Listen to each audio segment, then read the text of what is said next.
Evening from NBC News election headquarters. Tonight, all eyes on which party will control Congress. Democrats clinging to razor-thin margins in both chambers with the entire House and dozens of Senate seats on the ballot and many Americans unhappy with the state of the economy. Republicans may be poised to regain power tonight. Election night 2022. Millions of Americans voting at the polls and by mail. The question to be answered tonight, who will control Congress? Democrats trying to cling to a razor-thin margin of control in both the Senate and the House. I'm going to stand up for the best in the American spirit. Democracy is on the ballot this year. Republicans on offense, aiming to seize the upper hand once again. They're fleeing these failed states because these states don't work. With the influence of the former president looming large. President Trump taught us how to fight, and I took a few notes. What that means for the direction of the country. High drama and high stakes from coast to coast tonight in an election unlike any other as America decides who will tip the balance of power.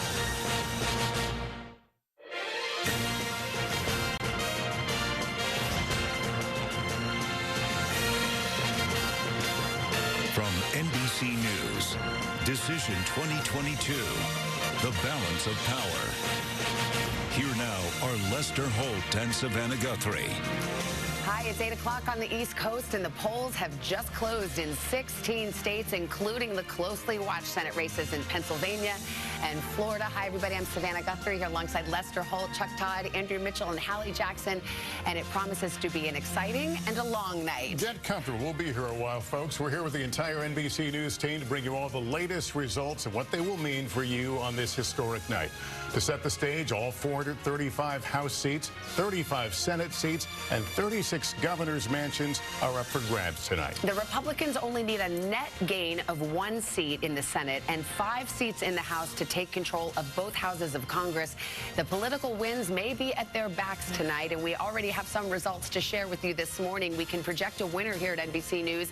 In the Florida Senate race, Marco Rubio will go to the Senate for a 3rd term. He beat his opponent, Val Demings, the former Orlando police chief. Let's go to Pennsylvania. A lot of folks watching this one, and you're going to be waiting a while. It is too early to call. John Fetterman, Mehmet Oz battling it out for the open seat in Pennsylvania and in New Hampshire. Another one with some late momentum for the Republican in the race, Maggie Hassan, the incumbent, holding on at this hour, but it is too early to call. We've got a projection in the Alabama Senate race. Katie Britt, former chief of staff to the outgoing senator, will go on to victory tonight. That's the projection. In Kentucky, too early to call. Richard Blumenthal trying to hang on to his seat in Connecticut. Illinois, the Senate race there is too early to call. Let's go to Maryland. There's a Senate race there. It is too early to call. Chris Van Hollen, the incumbent, leading at this hour. In Missouri, same situation. Too early to call, but Eric Schmidt, the Republican, leading at this hour. And in Oklahoma, James Lankford will return to the United States Senate in his race. And in the other Oklahoma race, Mark Wayne Mullen, the projected winner over Democrat Kendra Horn. In Georgia Senate, this is one that may keep us here a while, even weeks. Too early to call on that Senate showdown between Raphael Warnock and Herschel Walker. Ohio Senate. Right now, it is too early to call. You can see Tim Ryan, the Democrat, leading, but that race too early to call. Let's go to North Carolina. The Senate race there, hotly contested. Too early to call there. Sherry Beasley, the former state Supreme Court justice, up against Ted Budd. So here's where we stand at this hour. Democrats with 36 seats, Republicans with 36 seats. Currently a 50-50 matchup there in the Senate, but we will see if that changes tonight. And we want to start getting into the governor's races at this hour, and we will project that Ron DeSantis cruises to victory over Charlie Crist by double digits in the state of Florida. The Pennsylvania governor's race, Josh Shapiro, Doug Mastriano, that is too early to call. Mastriano, the Trump-backed candidate in that race. The Georgia governor's race, a rematch here, too early to call between Stacey Abrams and Brian Kemp. Alabama governor's race, it looks like Kay Ivey, the projected winner, she'll continue to be a lead that state. Connecticut's governor's race too early to call. Ned Lamont, the incumbent, trying to hang on there. In Illinois, also too early to call. J.B. Pritzker, the incumbent. And in Maine, an open seat for Governor Janet Mills versus Paul LePage. Excuse me, not an open seat. We've got the incumbent Janet Mills. That is too early to call, but the Democrat is leading there. Maryland governor's race. Let's see where we stand right there. I believe it's too early to call between we'll move on to the Massachusetts race. Also too early to call. Maura Healey, the Democrat, Jeff Deal, the Republican there. And New Hampshire governor's race, too early to call in that race as well. Oklahoma has a governor's race that was very contentious. Kevin Stitt, the incumbent, up against Joy Hoffmeister. Too early to call, but Governor Stitt is leading at this hour. In Rhode Island, it is too early to call that race. We'll go to South Carolina now, and we will project that the incumbent, Henry McMaster, will win handily over his challenger. And let's go to Tennessee's governor's race. Too early to call there, but the incumbent Bill Lee is leading at this hour. So we've got kind of a slate of governor's races, state houses. We've got the Congress at stake. It's got a lot to talk about. We got our whole team with us, but Chuck, we'll start with you because it's early. And when it's early, we always say, where are the bellwethers? Where are the signs that will indicate where this night may be headed? Well, look, some of them are in the House. I think there's a developing story going on in that in the true battlegrounds, turnout seems to be pretty even. In the states where you didn't really have a statewide race driving things, you start to see that it looks like Democrats didn't get the turnout in some of those places. And I want to show you a few House race results here that just sort of indicate that a little bit. We have some key House races that we believe need to be watching. We've been watching these in Virginia here. We've told you this is the table stakes here. And as you can see, you know, this lead has been holding. Look, we don't know everything, which part of this is early vote, which part of this is same-day vote, but Elaine Luria, the incumbent, has been trailing the entire time. In the 7th, you see the same thing, a 10-point spread. And look, there's not a lot remaining. However, one thing I'll remind you about the 7th Congressional District, the last vote to come in is going to be the bluest vote. So that is something to watch for here. Now, here's a sign that it's probably not going to be a tsunami because Jennifer Wexton's been hanging on. And again, the vote that will be coming in next is going to be bluer. So I told you about small, medium, and large there with those 3 Virginia races. It looks like we're somewhere between medium and small. But again, this is a case where you didn't have anything driving the statewide ticket. But I want to tell you, and I want to take you to the Senate here a little bit because there's a developing story in Georgia. So we've got the Senate results. I want you to keep an eye on a number here, the raw vote number. Here's Herschel Walker, 620,000 raw votes. And this is going to be important, and I'll tell you why. I'm going to go to the governor's race there. So 620. Now, let me show you Brian Kemp's number, 685. These numbers have been coming in. We were talking about ticket splitters. The story of the night could end up being ticket skippers. And why is ticket skipping more important in some ways than ticket splitting? Because let me go back to the Senate race here.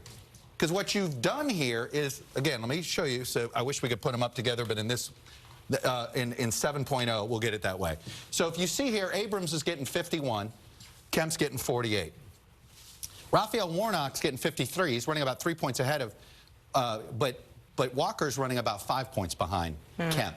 So Warnock, you may have more Republicans that showed up in Georgia to vote today, but not more Republicans in the Senate race. And it means that there is a chance that Warnock might be able to avoid a runoff. But the point is, the ticket skipping here has been the thing to watch tonight, and not a good sign for Herschel Walker. Very interesting to see that. We'll continue to keep an eye on that, of course, in Georgia. If you don't get 50% at this first go-round, you get a runoff. That's that would be December 6th, so in about a month's time. So we'll continue to watch that. Which is why we never say election night anymore. No. It's election until it's over. It's election month. It's the season. We have reporters. The leaves have changed. Fanned out across the country. Let's begin with Ali Vitale, who is in Tampa, Florida, at the campaign headquarters for Florida Governor Ron DeSantis. Ali. Lester, at least here it is going to be election night because the hundreds of people who are packed into this convention hall knew that they were likely showing up for a victory party. Governor Ron DeSantis solidifying his second term here. The room absolutely electric as the race was officially called. But the feeling here has a little bit more to it than just a victory party for a sitting governor who's up for re-election. These are margins that you do not often see in a state like Florida. Usually potentially very tight 1 to 2 point races. Here, of course, DeSantis having a huge lead on his glide path to victory. But it also is potentially a springboard to what's next. I know it's early, but many people talking right now about what DeSantis could say here about his future plans. We know that former President Donald Trump has set his sights on Ron DeSantis, someone who's widely talked about as someone who could be the heir apparent to the Trump mantle in 2024. A lot of donors, a lot of Republican operatives that I've been talking to saying that he could be the next wave of people who could represent the Republican Party in the coming presidential primary. You see many of those faces on your screen there, but DeSantis is continuously the one that comes up in conservative straw polls. When I'm talking to Republican donors, he's someone who has a massive war chest. This race here could be the perfect springboard into a presidential campaign, and so a lot of eyes on the stage behind me for when he comes and gives this address, both what he says about the near term and also his future term plans. You got to imagine that there are a lot of eyes at Mar-a-Lago watching what happens here in Tampa tonight. That's the other race that may be in the offing. Well, you know, and just before we go to Kerry Sanders over at Deming's headquarters, Chuck just pulled up an interesting stat. Check this out. For those in the DeSantis versus Trump sweepstakes, here's Palm Beach County, the president's home county. Big Dem County. Just to remind people how big of a Dem county it is, I want to show you, right? Biden won the county by 13 points. Look, DeSantis is wrong, but DeSantis is going to carry Donald Trump's home county. All right. So, you know, just something to just file that away in the ongoing Trump-DeSantis feud. Okay, we'll keep an eye on that. Let's go to Kerry Sanders. He's in Orlando, Florida, the headquarters for the Democratic Senate candidate Val Demings, who did not win tonight. She actually outspent Senator Marco Rubio, Kerry Sanders, but did not bring it across the finish line. Yeah, she did not. She is here. She's yet to come out. Her campaign has no comment, but the supporters here say that they are devastated, but that this was not unexpected. Senator Marco Rubio will go back for a third term, and in the analysis of all the votes here, what may be most interesting is that the Republican Party in the state actually was able to bring in voters who typically would vote for the Democrats, 18% of the state being Hispanic, and many of those may have crossed over from their Democratic registrations, voting in the Republican race here for, in this case, Marco Rubio. There has been a lot of effort by the Republican Party. At the same time, the Democrats themselves have said that their messaging to voters in general, but specifically to Hispanic or Latino voters, has been somewhat of a miss, and that may be reflected here. And what's perhaps most important is, as we see Governor Ron DeSantis back to office, and that was not unexpected, and now Marco Rubio into a third term. A state that was once blue, then purple, appeared to be red. It may now very well be that this is a Republican state, third largest state in the country, which plays a big role in the electoral votes when it comes to the presidential election in 2 years. Guys? All right, Kerry Sanders at Val Demings' headquarters in Orlando, Florida. Again, NBC News projecting Marco Rubio handily wins a third term in the United States Senate. We got a call for you here. New Hampshire, Chris Sununu, the incumbent there, will get a second term as governor. All right, we want to check in on a couple of big races, obviously, in Pennsylvania tonight, and that's where Peter Alexander is. Peter, what were the wins going into tonight? Well, the wins had certainly been in the favor of John Fetterman for much of the campaign, but over the course of the last several weeks, things got a lot tighter as Republican candidate Dr. Mehmet Oz appeared to even things up. This is effectively a dead heat as they come into election night. I've been speaking to campaign aides close to Dr. Oz, and they say that they feel extremely confident going into this evening, though they acknowledge it may be a matter of days before they know the results here. The bottom line is that control of the Senate will likely go through this state, through Pennsylvania, punctuating what has been a long and chaotic campaign, and it's going to continue to be a bit longer because there have been some voting issues throughout this state over the course of the day. Go to Luzerne County, that's in the northeast part of the state, and there it's notable that a county that Donald Trump won twice has been having some issues because they've now extended voting there for an additional 2 hours because many of the polling places had a paper shortage. And then you go to Philadelphia, which is the Democratic stronghold in this state. There it's likely that's going to take even longer for them to count the votes, because just today they reinstated a process to make sure that there are no double votes, which is to say people that cast a mail-in ballot and then showed up at the polls to vote as well today. Beyond that, because so many people in the state vote by mail, they don't begin counting those votes till today. The Secretary of State here, acting position right now, says it could be a few days before we know which way things go here. Savannah and Lester? We've heard that from another number of races. It's going to be, as we say, a long night, a long week. Patience is going to be key. Absolutely. Let's go to Gabe Gutierrez. He's in Atlanta. He is at the Raphael Warnock campaign headquarters, and we just saw Chuck talking about potentially a positive sign in some of these early results, but we got a long way to go, Gabe. Yeah, that's exactly right, Savannah. The polls here in Georgia closed a little over an hour ago, and those results are starting to come in. But interest in this race, in these races, have been extremely high here in Georgia. Of course, more than 2.5 million people voting in these midterms early in Georgia. That is a record, and some $250 million, $250 million coming in to this Senate race. Of course, as you mentioned, could hold the key to the balance of power in the Senate. Now, we are starting to get some of those NBC News exit polls, and the key race, the marquee race here, of course, between incumbent Senator Raphael Warnock and football legend Herschel Walker. And what's interesting in these exit polls is that nearly 2 in 3 Georgia voters say that the Republican Senate candidate Walker lacks good judgment. Now, the question will be, will that prevent them from actually voting for Herschel Walker? And I've spoken with voters over the past several days that say they may not like Walker's judgment. They may have problems with the allegations that he paid for abortions for women, allegations he's denied. So they may have reluctantly voted for him, but they did so because of the economy. And that's something I've been hearing over and over again. Another NBC News exit poll, though, shows that about 44% of respondents said that Warnock was too extreme, that he was too extreme, and that maybe because of the intense amount of ads that have been airing here in Georgia trying to label the Democrat as too extreme and in line with President Biden and blaming him for rising inflation. So certainly that race, very key here. Also the gubernatorial race, as you mentioned, between Republican Brian Kemp and Stacey Abrams. Those votes are just starting. The results just starting to come in. But Savannah, as you said, the key thing here, will any candidate that comes out on top, will they be able to avoid a runoff according to Georgia state law? Because there's a third-party candidate, and if no candidate reaches 50% of the vote, we head to a runoff next month here. Savannah? I guess that's why we're calling it election season, Gabe. We'll see if we get there. Thank you. Let's go back over to Chuck at the big board there, and you're kind of breaking down what we're seeing now in that Senate race in Georgia. I am. Look, I want to remind people, the majority of this vote so far, and we've got a nice little tool here to show this, is basically early vote. 65% of the vote so far is early vote. Just 3% is election day vote. And we know there's a big difference in how the two parties vote on that. So I want to get that out of the way, that caveat out of the way.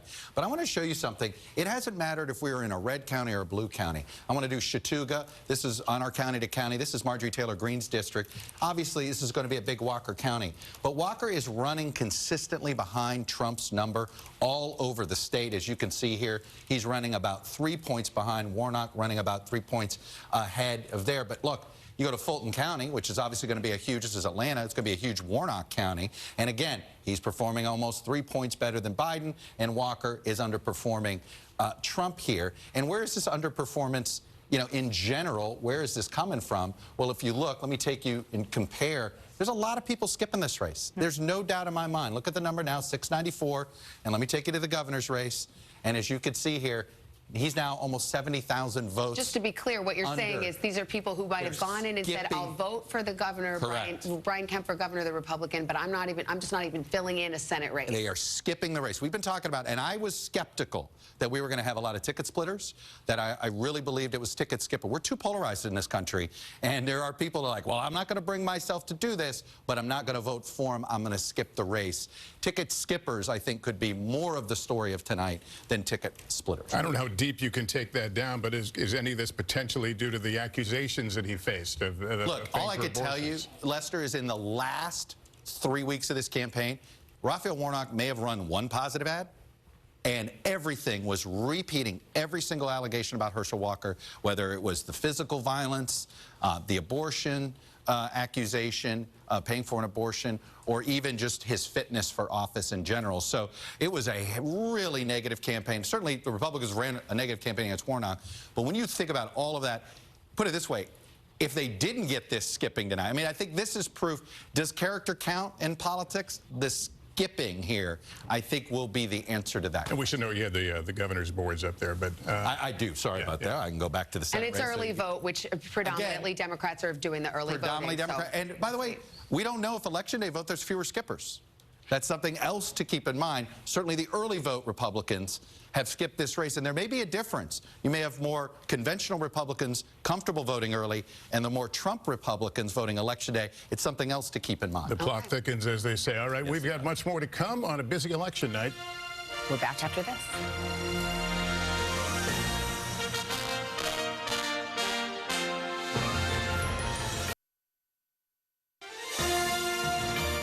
Everybody, it's election night. Welcome back to our special coverage. We are seeing record levels of interest among voters, according to our most recent poll. Tom Llamas is staying on top of what the American public has to say about it all. Tom, good evening. Lester and Savannah, good evening to you guys. So tonight we'll be giving you data from our exit polls coming in, and we want to peel back the curtain to explain how we get this data. First up, we want to tell you that we're getting exit polling data from every single state in this country. On top of that, we're getting state-specific data in 11 of the battleground states, and we're talking about the most important states we're talking about tonight, the closest races in Pennsylvania, Ohio, Florida, Arizona, and Nevada.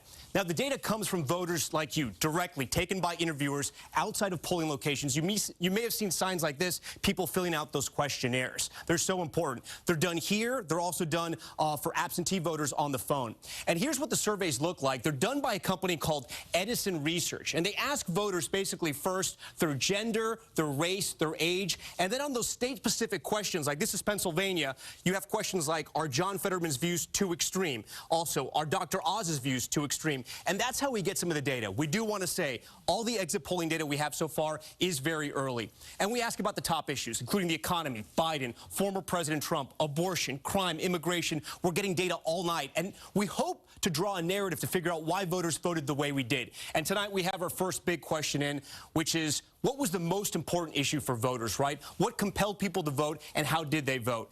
The top issue, inflation. The economy, 32%. But look at this, guys, 27% abortion, rounding out the top three, crime at 12%. We wanted to ask a little more about the issue of the economy. So when we ask people nationwide, the condition of the U.S. economy, and this is important, guys, 36% say not so good, 39% say poor. So you're talking about right now, 75% of voters think the economy is in the tank. Obviously, very tough for President Biden. Guys, back to you. All right, Tom, thanks. The story of the election, the economy being a huge issue. And Hallie, I know you've been out talking to voters. I mean, just talked to somebody yesterday. Yeah, this is the top issue. Talked to a bunch of people. They all said economy to some degree or the other, but particularly in Georgia, which we were just talking about here, runs a small business, real estate, said inflation is affecting his life in a really serious way. It's why he's voting down the Republican ticket. Not a ticket skipper like Chuck was talking about, but somebody who did vote for Herschel Walker, voted early, saw it as a referendum on Biden. All right. Well, we will take a break, continue more of our Decision 2022 coverage here on NBC after the break.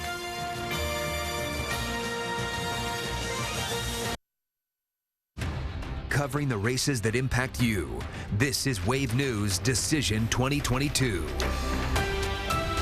Well, good evening. It is crunch time here. Votes continuing to pour in. Wave News keeping you up to date tonight. And one of the biggest races that we are following in Jefferson County is the mayoral race for Louisville. Let's take a look at where things are right now.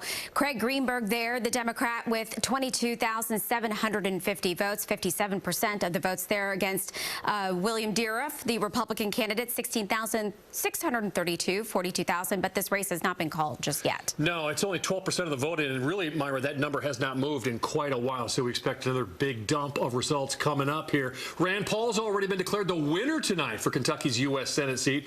Paul said during his campaign that he supports the sanctity of life and he doesn't see a Congress that would bring abortion laws back. Paul also does not support the Inflation Reduction Act that's already been passed by Congress. He just wrapped up his victory speech in Bowling Green. We'll bring some of that to you here coming up. Kentucky U.S. House District 3, CNN already called this race for Morgan McGarvey. You can see why. He was running there at 2/3 of the vote when they called it.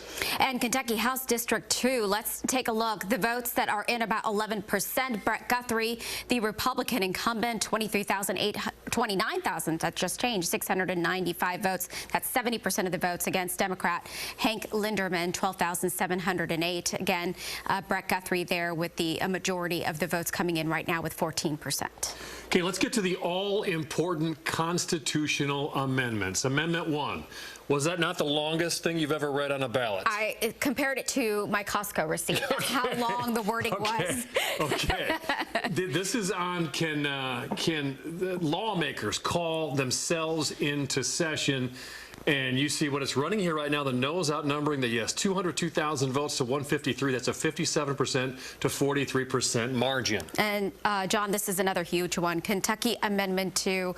You can see this is the no right to abortion with an estimated 25% of the votes in, but a majority of folks right now voting no. You can see those numbers there. So saying no to changing the Constitution to restrict abortion rights. Let's get to Kentucky State House District 31. This was one of the ones that was really interesting in the news, at least.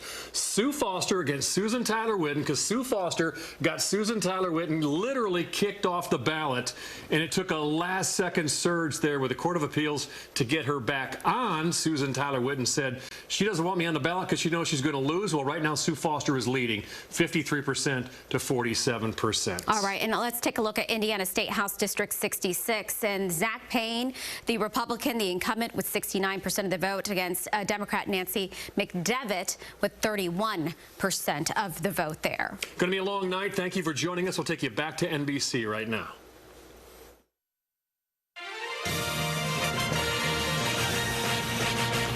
Welcome back to NBC's election coverage of the 2022 midterms. The polls have just closed in Arkansas. Votes are being counted as we speak. Let's show you where things stand right now. Too early to call in that race in the Arkansas Senate contest. There you see, too early to call. John Boozman, Republican, Natalie James, the Democrat. Let's look at the Vermont Senate race, the seat vacated by Senator Patrick Leahy. Peter Welch, the projected winner. Democrat Peter Welch projected to win that race. Now to the two hot races we're watching closely tonight. Pennsylvania Senate, too early to call there. Same story in Georgia. We've talked a lot already about some of the numbers in Georgia. It is too early to call that race. All right, let's look at New Hampshire Senate race. Also too early to call there. Another closely watched one. The Ohio Senate race between Tim Ryan and J.D. Vance, too early to call. North Carolina Senate race between Sherry Beasley and Ted Budd, an open seat there after a retirement from the Senate. That is too early to call as well. So let's see what we've got. Democrats 37 seats. The Republicans have 36. As you know, it's a 50-50 split right now. So Republicans need to net just one seat tonight to gain control of the United States Senate. We, of course, are following some big governor's races here tonight. Let's take a look at Arkansas Governor Chris Jones out in front, but it's too early to call there in Arkansas. Yes, Sarah Huckabee Sanders is leading it this hour in Arkansas. And in Massachusetts, we've got a projected winner, Maura Healey. That is a pickup for the Democrats, the Republican Charlie Baker retiring. And I think that's what we have for right now in terms of the calls in the governor's race. Let's go to Jacob Soboroff. He's at a polling location in Henderson, Nevada. Nevada's got a lot of tight races tonight. Jacob, what are you seeing? Particularly, Savannah, and good evening to you, particularly the senatorial race between Senator Cortez Masto and Adam Laxalt. As we talk about everywhere, all across the country, this is going to come down to a game of turnout. And there was a lot of worry. In fact, John Ralston, the dean of the Nevada Press Corps, has said that turnout is depressed, but that's not what we're seeing here at all in this mall called the Galleria inside of Henderson. This is what's known as a vote center. Let me show you. I think we got to look from above as well. If we give you that shot from above, you can look down. I'm over here in your bottom right-hand corner waving to you from the American flag. These are 30 different polling places inside this one particular location. There's 128 of these all throughout Clark County, Nevada. It's actually a pretty novel concept. There's 914 precincts in Clark County, Nevada, but you can show up at any of the 128 different voting centers just like this, and they have said that the lines are extraordinary, actually, in terms of this time of year. So follow me. Let me show you, actually, as a matter of fact. Come check this out. So this is where everybody is going to vote, but But over here, and by the way, Merry Early Christmas, as happens sometimes in shopping malls. Election Day is kind of like Christmas for some of us who are believers in democracy, and this is really democracy in action. Look at this over here. This is one room, only one of the rooms here where people are still waiting in line. I'm not a very good crowd counter, but there have got to be hundreds of people that are snaked around in here, and this is basically the middle of the line. How long have you been waiting? 45 minutes. 45 minutes. Okay, so you're almost there. Good luck. She's about halfway, and there's a little bit of ways to go. Come and check this out. Earlier tonight, the line ended, Savannah and Lester, right about here. Now it's 3 times as long. Let's keep going this way. I talked to Joe Gloria, the registrar here in Clark County, Nevada, just yesterday, and he was saying that, you know, all this talk about election integrity and perhaps a lack of it would depress turnout here. It doesn't seem to be the case because he says, look, the elections are fair, they're safe, they're reliable, they're accurate, and indeed, it looks like the people, at least in Henderson, have decided they're coming out, and they are coming out in force. There's still an hour and a half until polls close. If people show up here and they get inside by that time, in fact, get in line by that time, they are going to be allowed in and going to be allowed to cast a ballot. One thing that does mean if it's a close election, however, is we may not have final results out of Clark County for at least 10 days. That is state law that says a slow and deliberate count is necessary in order to have a fair and accurate result. Savannah, Lester? Yeah, Jacob, watching you walk to that mall, all I could do is smell Cinnabon. I know. I was going to ask him for an Orange Julius, but that's quite an 80s reference right there. Okay. We already had one, Savannah. We already had one. Of course you did. Of course you did. All right, Jacob, thank you so much. You know, let's turn to Hallie and Andrea here at the table with us. There is so much interest in this race. As we can see, people, and that's what you want to see. I mean, that's democracy in action. What is so cool is when Jacob is talking with those voters, and when one woman said to him a little earlier on, you know, he asked why you're here. She said, because I want to vote, because it's important to me. And I think that is so cool. That's like a nice thing. I do think that what you're seeing is huge interest in this race. We see it in the early votes. We also see it in the spending, right? Politics is money. This is going to be the most expensive midterms ever that we've ever seen, right? And that is not traditionally something that we see for the midterms. Inflation. Yes, less than $10 billion in that number. But you also have to look at, and we're seeing it in the exit polling too, what people are driven by. Why are they turning out? And this is maybe less of a happy note than like yay voting, right? And it's really about people being driven by anger and by fear. That is what our pollsters are telling us. And by the way, we now have data. That is what is happening today. We have these exit polls here that we can pull up that show that people in both parties are giving both parties thumbs down, right? The majority of voters in both parties. You've got Republicans who think Democrats are too woke, Republicans who think Democrats are too extreme. That is what is driving people out to those long lines, whether they're standing here in person or whether they mailed in their ballots.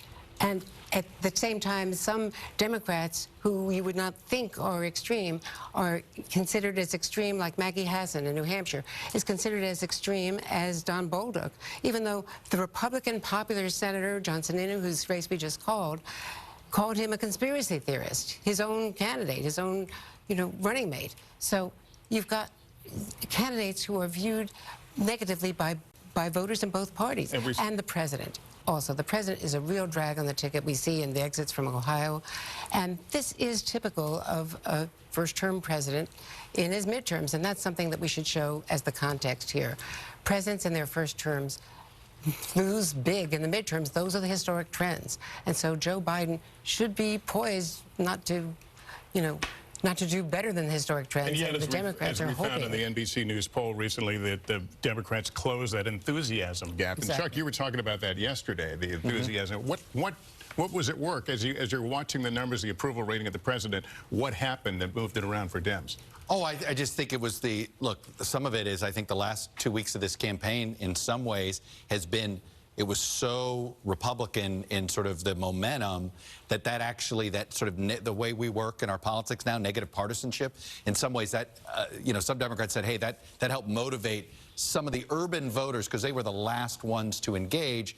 But we'll see. I mean, it was sort of a catch-up. Let's see if it's there. I'm telling you, I'm seeing some turnout, uneven turnout for Democrats. I think in the battlegrounds they're there, but you don't see it. We're not seeing it in Virginia. We're not seeing it in Florida just yet. So we may still have that uneven turnout by party depending on the state. All right, Chuck, thank you. We mentioned the president, obviously, his approval rating is in the 40s. When that happens, by tradition, the president's party loses seats in a midterm. Let's go and get the view from the White House. Kristen Welker at her post there. What are you hearing from your sources there, Kristen?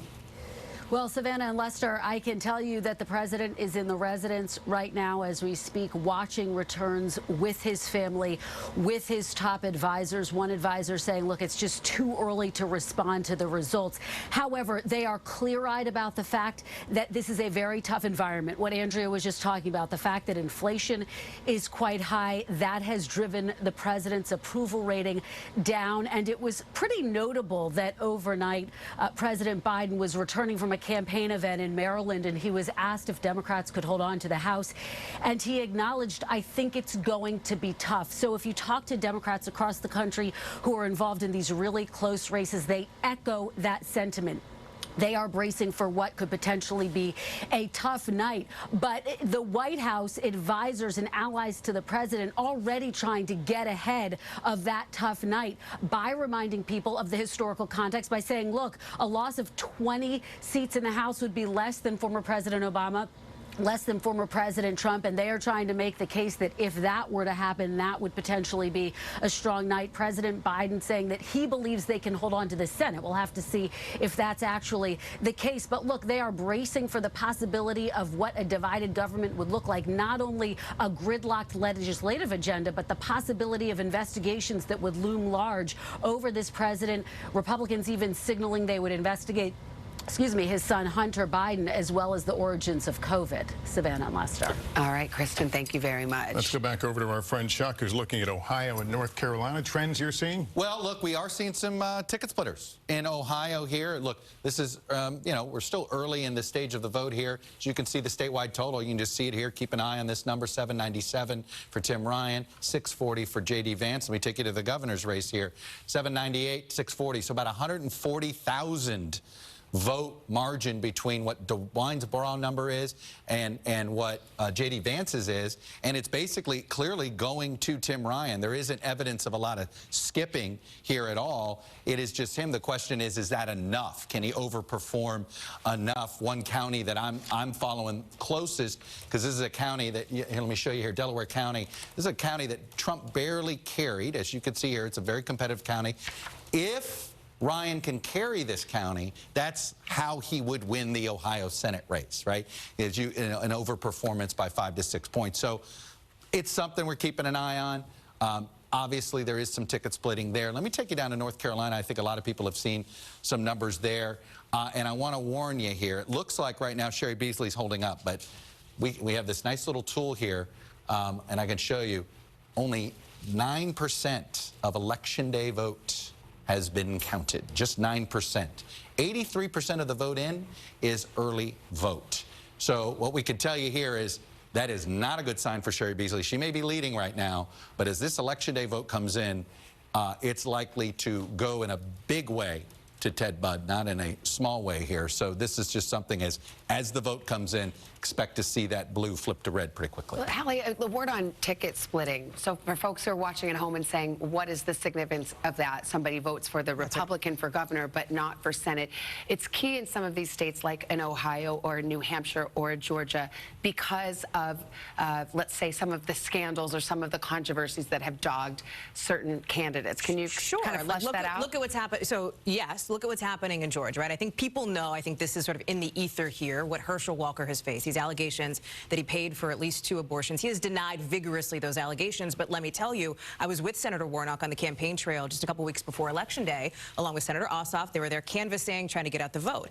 Senator Warnock was asked about this. He really didn't engage. He pivoted to talk economy, right? Boy, did that change in the last couple of weeks before Election Day when he started going after, and his campaign and outside groups started going after Walker on the character question, which we are seeing now play out in the exit polls, right? So that's why we're looking at what Chuck calls the ticket skipping, right? Ticket splitting, a little bit of a different story in Ohio because there you have this very moderate Democrat. You know well, Chuck, Congressman Ryan, who has been running so hard on this economy and inflation message, largely left to his own devices by national Democrats. This is not a race that they've been pouring money or attention into, because you have him up against J.D. Vance, who has been backed vigorously by former President Donald Trump, by the way, who's at an event in Mar-a-Lago tonight, we should note. And then in New Hampshire, this is one that I keep hearing about from both. Somebody just texted me about this tonight, a couple of Democrats, because they're watching this to see how well does Senator Hassan do versus Don Bolduc, who, again, is a more Trump-wing Republican candidate. We've already called the race in the governor's race for the Republican Chris Sununu. So we'll continue to watch that. Yeah, more ahead on our special NBC News election night special, Balance of Power.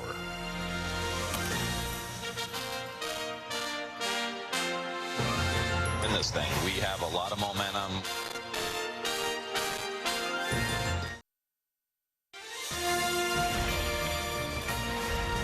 Of course, we are nowhere close to talking about where the Senate is going to go, but we can engage in a little bit of what if. Exactly right, and Chuck is right there with all his hypotheticals. Let's go. Come on, I get a game. I get to play here. And look, we will shortcut it a little bit. We can get it down to what were our 13 battlegrounds. We already have some of them assigned, obviously Florida, North Carolina. We're going to put those in the red column for now. But look, I think the biggest news of the night so far that is a sigh of relief is that it certainly right now the trend lines are in good shape for Democrats in New Hampshire. We'll see. There's clearly some ticket splitting going on there. Looks like it's enough. So let's assume then it ends up a Democratic hold here. Then suddenly, we see where this is going. Look, Wisconsin is still a state Republicans feel better about. So we'll go ahead and put that there just for our hypothetical. We're not calling a race for anybody wondering out there. No call at all. So then you've got Pennsylvania I'm going to wait on. Georgia I'm going to wait on. Arizona is one that Democrats still feel pretty good about. So look, if this is what we're looking at here, and this was always the three, I think, closest races, you got Georgia runoff, which I think is a strong possibility. Nevada, we're going to find out, right? It looks like the governor's in big trouble there. Does he drag down the Democratic incumbent senator? So, look, if Republicans grab this one, then they just need one of the final two, Pennsylvania or win the runoff. But I'll tell you, while the House may not be much of a story by the end of the night, I think we're going to be sitting here, perhaps with Georgia and Pennsylvania, for the rest of the week. And, we know Arizona. We're not going to get the full count in Arizona for a while. Even if one of the candidates wins by 3 or 4 points, we probably still won't know for a week. So it's coming down to Georgia and Pennsylvania potentially for the Senate. You're giving me 2020 vibes here, Chuck. I'm sorry. Okay. It is. Well, let's get a couple of experts into this conversation. As we know, there are political divides that are deep in this country. We've got two former political leaders on opposite sides of the aisle, but they're on friendly terms. We get along around here. The former Democratic U.S. Senator from Missouri, Claire McCaskill, is with us, and the former Republican North Carolina Governor, Pat McCrory. So both are NBC News analysts. Let me talk to you, Senator McCaskill. First, we just heard Chuck reading the tea leaves. Some are saying perhaps New Hampshire, Maggie Hassan, your former colleague, potentially could hold on. Yeah, if it was going to be a red wave, if it was going to be what the Republicans were trying to sell the last 3 or 4 weeks of this election cycle, Maggie would be in real trouble tonight.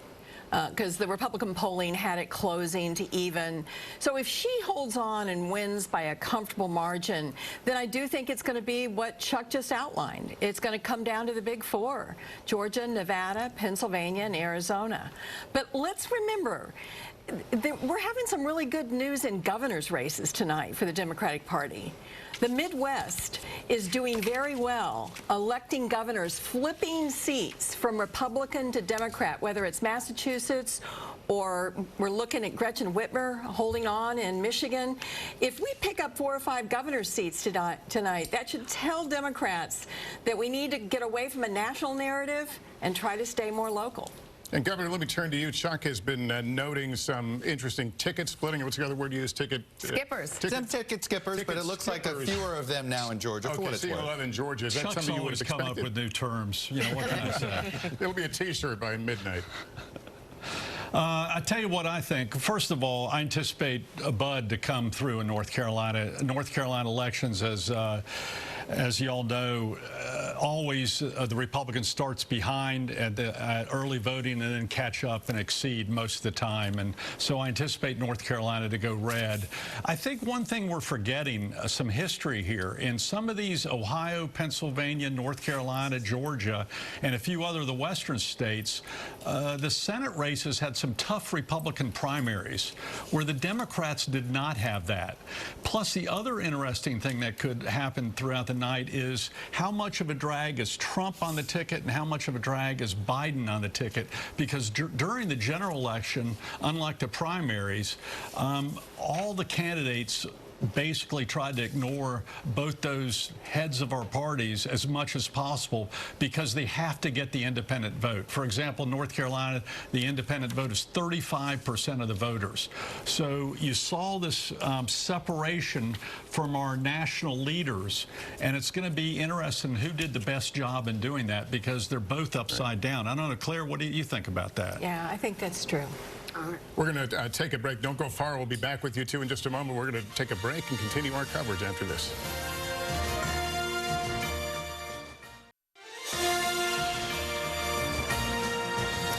Coming up on 9 o'clock in the East, we're going to have a bunch of poll closings at the top of the hour, but we've got some results to report to you right now. Let's get to it. In Arkansas, the race between Senator John Boozman and Natalie James, he cruises to victory there. In Pennsylvania, as mentioned, it is early. Perhaps we need a way too early to call graphic for that one, and the same goes for Georgia's Senate race. And as Chuck just outlined, those two may be the whole ball game in terms of who controls the Senate. Yeah, let's keep an eye on that New Hampshire Senate race. Too early to call. Maggie Hassan right now with a lead over Republican.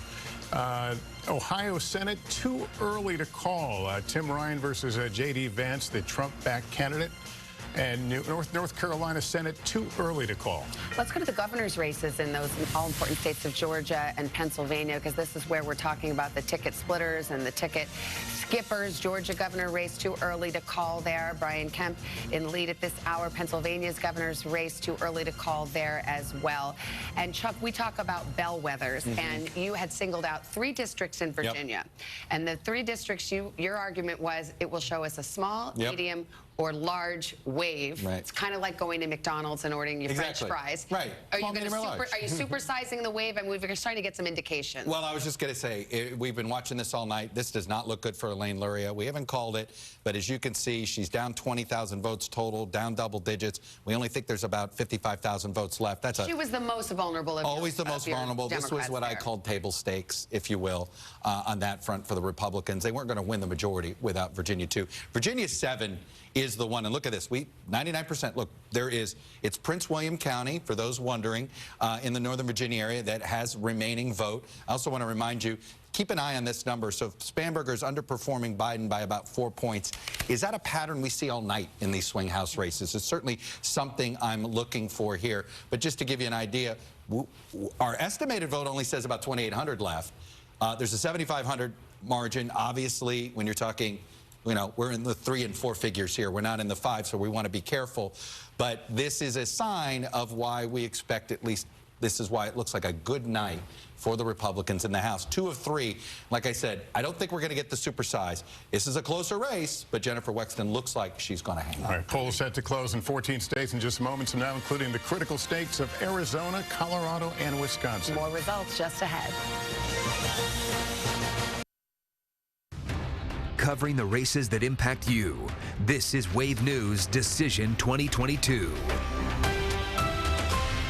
And the big story going on right now, just minutes ago, Morgan McGarvey was declared the winner for Kentucky's 3rd congressional district. As you can see, he was running at 2/3 of the vote through the night, then declared the winner. Here's a look at his celebration tonight from the Galt House. Of course, Morgan McGarvey, since 2012 in the Kentucky Senate, makes that big jump going after John Yarmouth's coveted seat, the only seat in Congress held by a Democrat here in Kentucky, and now Morgan McGarvey has it. And Yarmouth had that seat for 16 years, and he endorsed Morgan McGarvey. So also, let's take a look at another race, because Bill Deere ran for Louisville mayor. That opened up the seat for Jeffersontown mayor. And here, Carol Pike has now claimed victory over Ray Perkins. That is 1,570 votes against 770 votes for Ray Perkins there. With Indiana and the Kentucky Senate race is already called now, the eyes back on the race for mayor of Louisville. Bill Dariff and Craig Greenberg in a hot battle tonight. Check it out. Now, the downside to these numbers you're looking at here, this hasn't moved in quite a while. 57% to 42%. Over an hour ago, we were giving you a number of 22,750 for Greenberg. So we're trying to dig in as to why those numbers aren't refreshing, but a 15-point cushion right now for Craig Greenberg. Yeah, and as we were saying, that's just 12% of the estimated votes coming in. So a lot could change there. So let's look at Indiana Republican Todd Young. He kept his spot by more than 20% lead against Thomas McDermott and James Seniak there. So he is the incumbent and won the race for U.S. Senate. Okay, important updates now on the amendments. First of all, Amendment 1 that allows the legislature to go ahead and call themselves into session instead of having to rely on the governor, the sitting governor, to do it. You see 54% no right now, 46% yes. All right, and also we want to look at Amendment 2. Now, this is the one that folks are very passionate about. It has to do with the no right to abortion. That's where we saw so many yard signs. Many voters that we talked to, that was a major issue. That's what drove a lot of people to the polls solely. Solely, exactly. Yes. So what we have so far, estimated 38% of the votes coming in, 56% voting no, and 44% voting yes. And, you know, we try to bring a lot of clarity to this because the wording in this amendment was definitely very confusing for a lot of voters. Yeah, it was. Amendment 1 and 2, although, as you read on the ballot, Amendment 2 much shorter, but there were a lot of inferences as to how you could draw conclusions out of each. But right now, the no is winning in that race. So that'll do it for us. We'll take you back to NBC's coverage. We'll see you in a half hour.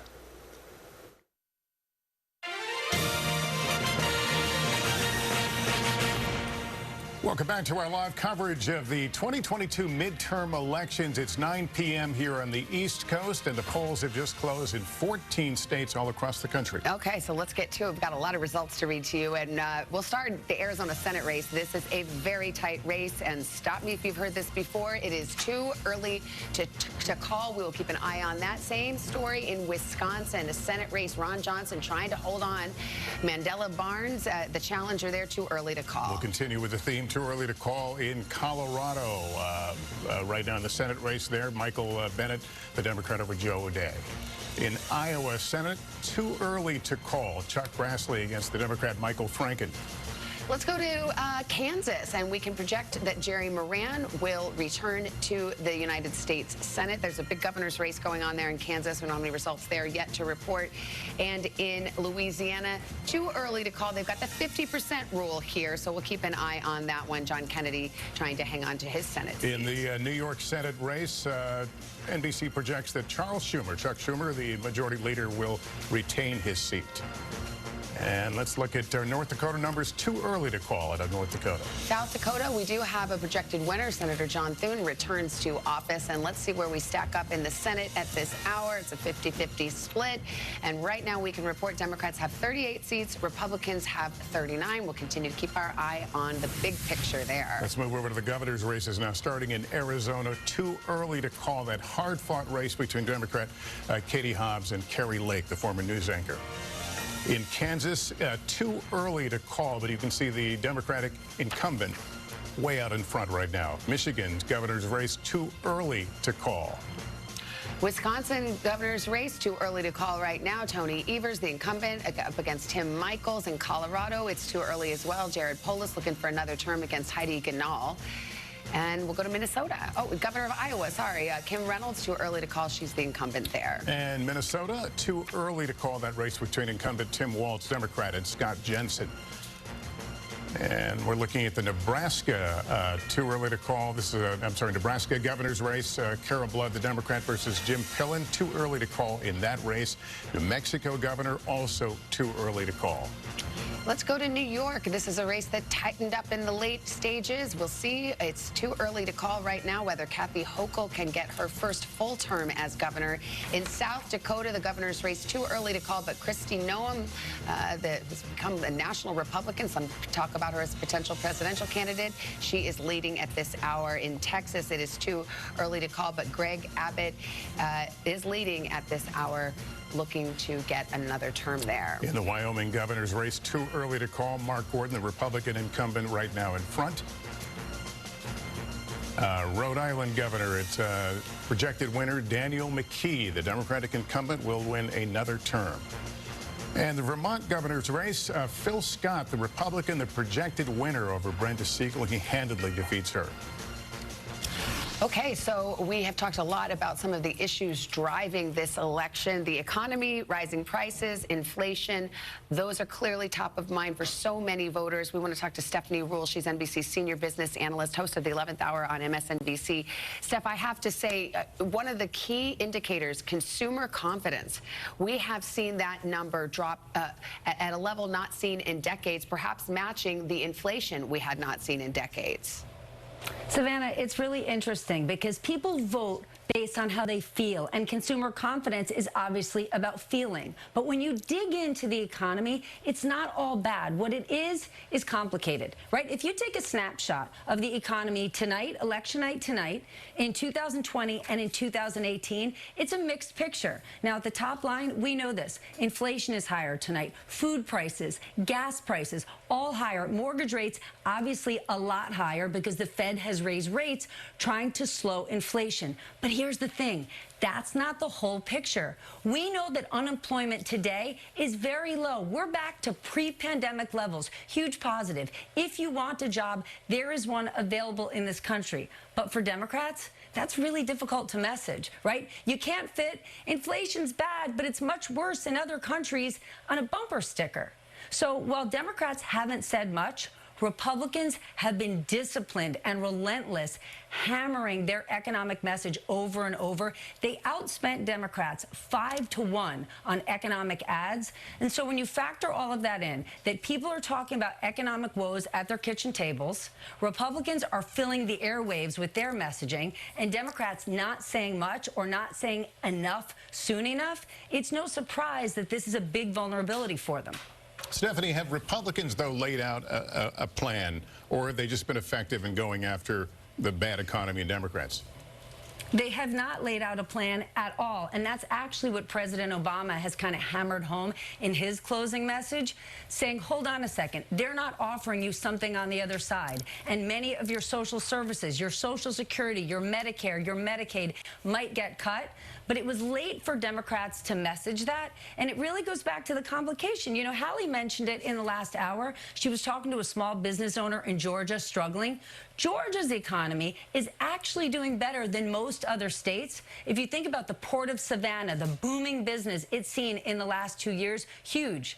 But that business owner she talked to was in the real estate business, the mortgage business. And we know real estate has gotten more difficult given mortgage rates. So it's just a tough message to get across, and easy for the party that's not in power to say, are you struggling? Is this difficult? And it is. You see it every time you go to the grocery store. All right, Stephanie, thanks. It reminds me of the 1992 campaign in the Clinton War Room with the famous sign, Andrea, it's the economy, stupid. And you know, honestly, for these elections, it so often is the economy that's the top issue for voters. And it's inflation, and as the White House Chief of Staff, Ron Klain, says, he looks at the gas prices every morning, and even though they've come down, they've not come down enough. And in our exit poll, showed that by the voters, 52% trust Republicans to handle the economy. Only 44% trust Democrats to handle the economy, and 46% of the people in our exit poll said that their personal family financial situation is worse than it was 2 years ago, and this is the worst number that we've seen since the Great Recession.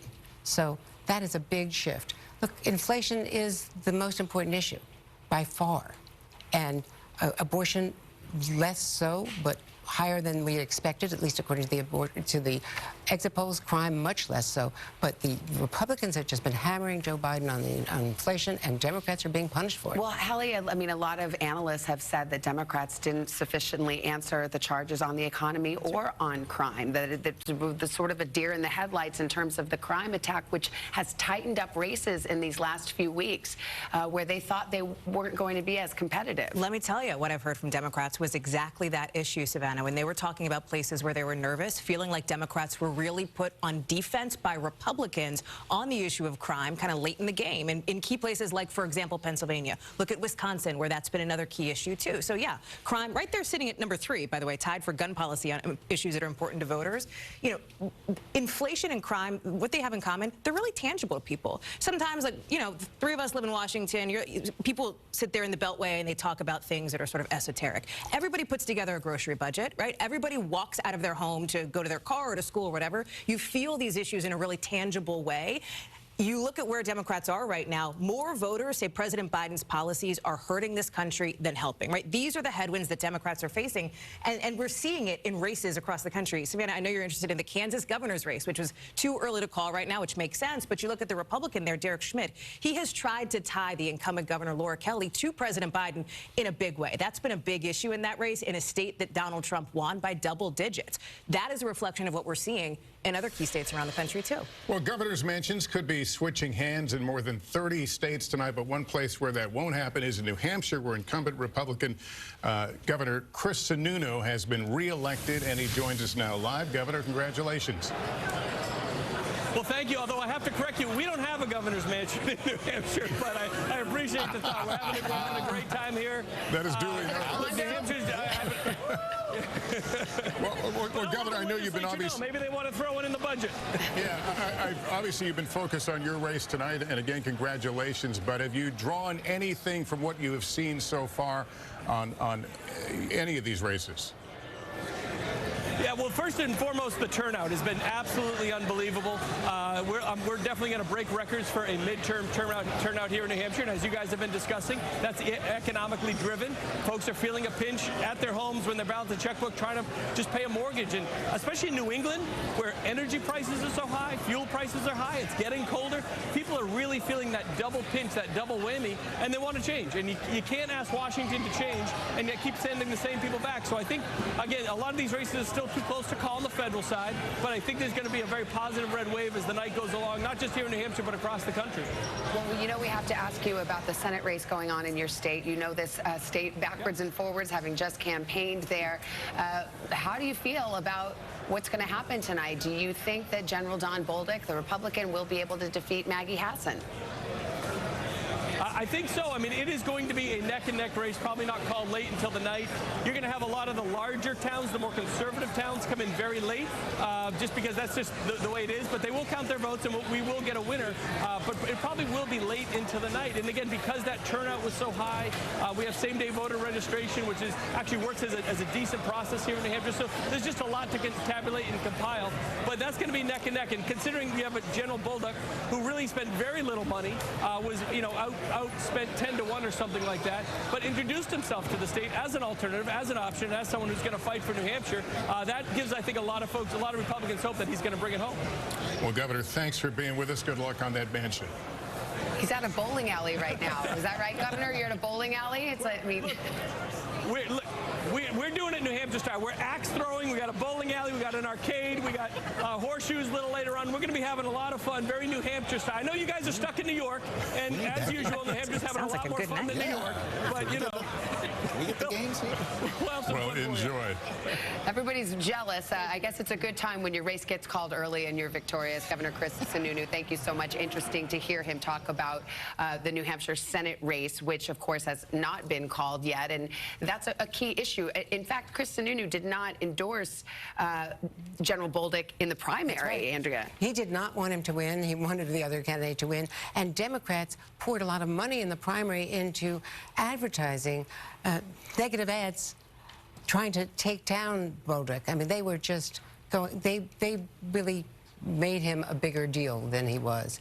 You know, calling him too extreme, but people did not think that he was extreme. It's an interesting dynamic, and when we have another moment, we should talk about it, because it's happened across the country where you have Democrats in these primaries often spending money and trying to prop up the more extreme candidate, hoping it would make for a better general election candidate for the Democrats to beat. Will it backfire? That question will be answered tonight. Coming up, we're going to dig into the race for the U.S. Senate in Pennsylvania and what voters think about the health challenges for Democratic candidate John Fetterman, who suffered a stroke right after the primary. We're back after this.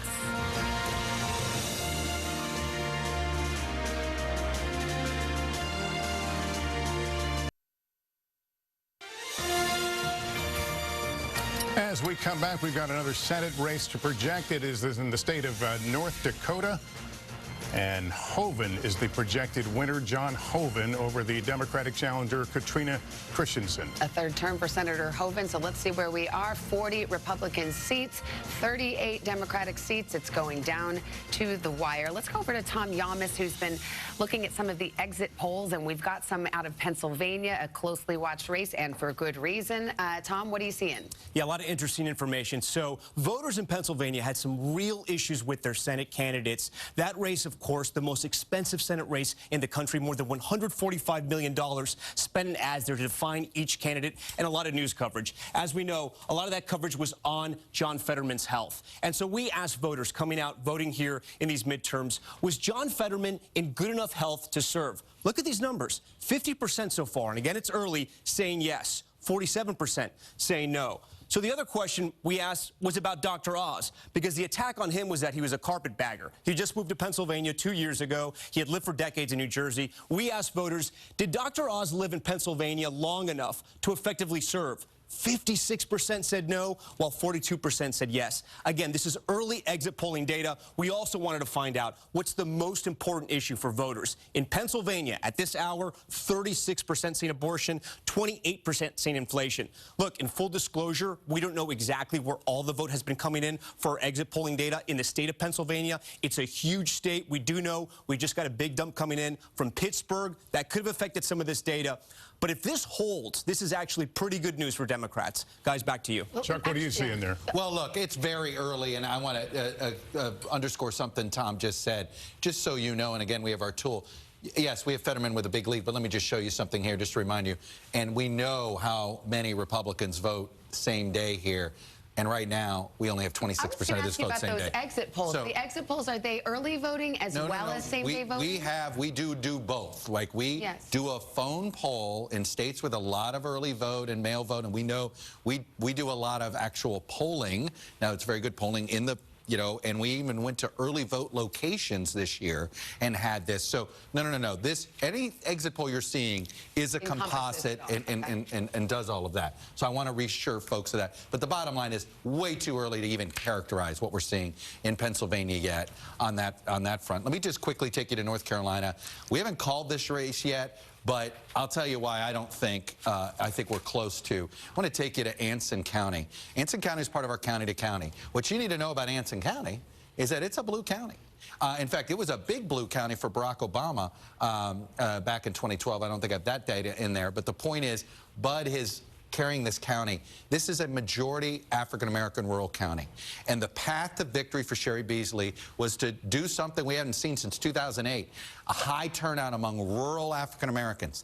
That didn't happen. That is why Democrats haven't carried a North Carolina federal race since Barack Obama in 2008. And Sherry Beasley was not able to change things there. And I think, look, we haven't called anything. We're still waiting, but these are the tea leaves that point to a Ted Budd victory. All right, we got a call to make here. Polls closed just about an hour ago in Arkansas. Now we can project that Sarah Huckabee Sanders, the former White House press secretary, will be the new governor of Arkansas, first female governor from Arkansas, and will, of course, hold a seat that her father, Mike Huckabee, held about 15 years ago. He left office as someone you know well, having seen her a lot in the White House. Yes, in the day. So she's more or less cruising to victory there. As expected, right? There were, I will say, I think there was some speculation, pure rumor, even in the days when she was at the White House press secretary, that she was eyeing a run for governor, perhaps, when she got out of the White House.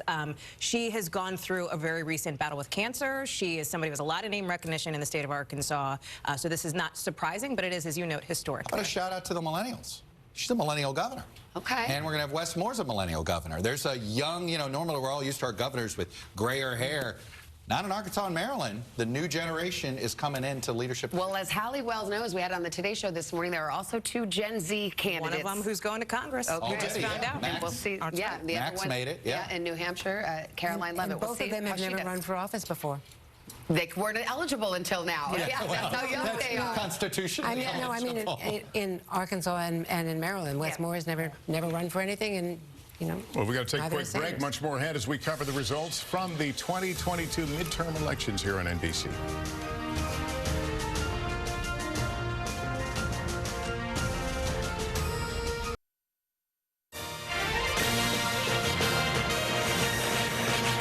We continue to watch races coming, and let's take a look at the Colorado governor's race right now. And NBC News projects that Jared Polis will win a second term as Colorado governor. We'll keep an eye on the Senate race there as well. That's going to be a tight one. Too early to call for the governor's race in Georgia, and in the Senate race as well. Too early to call. Remember the 50% rule.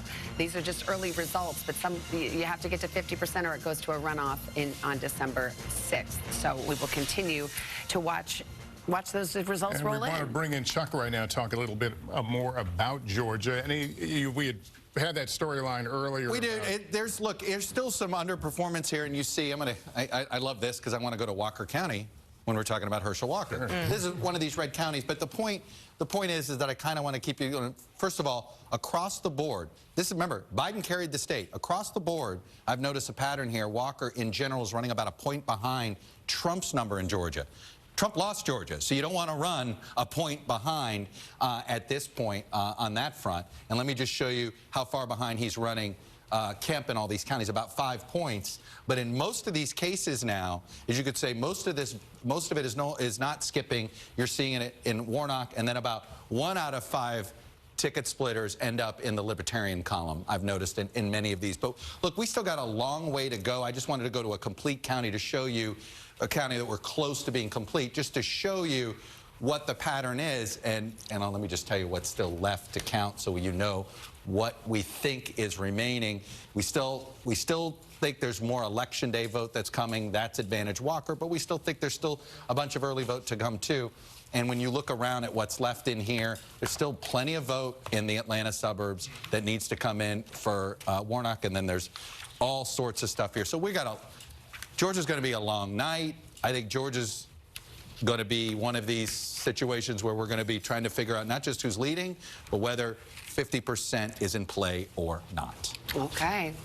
All right, we've got another call to make. Let's see. We're looking at the Maryland Senate race, and Van Hollen, the Democrat, Chris Van Hollen will win handily over Chris Chaffee. And history's being made tonight in Maryland. Wes Moore, we just mentioned him a few moments ago. He is indeed the projected winner, easily beating Dan Cox. That's a pickup, actually. Republican Larry Hogan, term limited, not running again, so it was an open seat. And in this case, Dan Cox being a candidate in the primary that Larry Hogan, the Republican, did not support.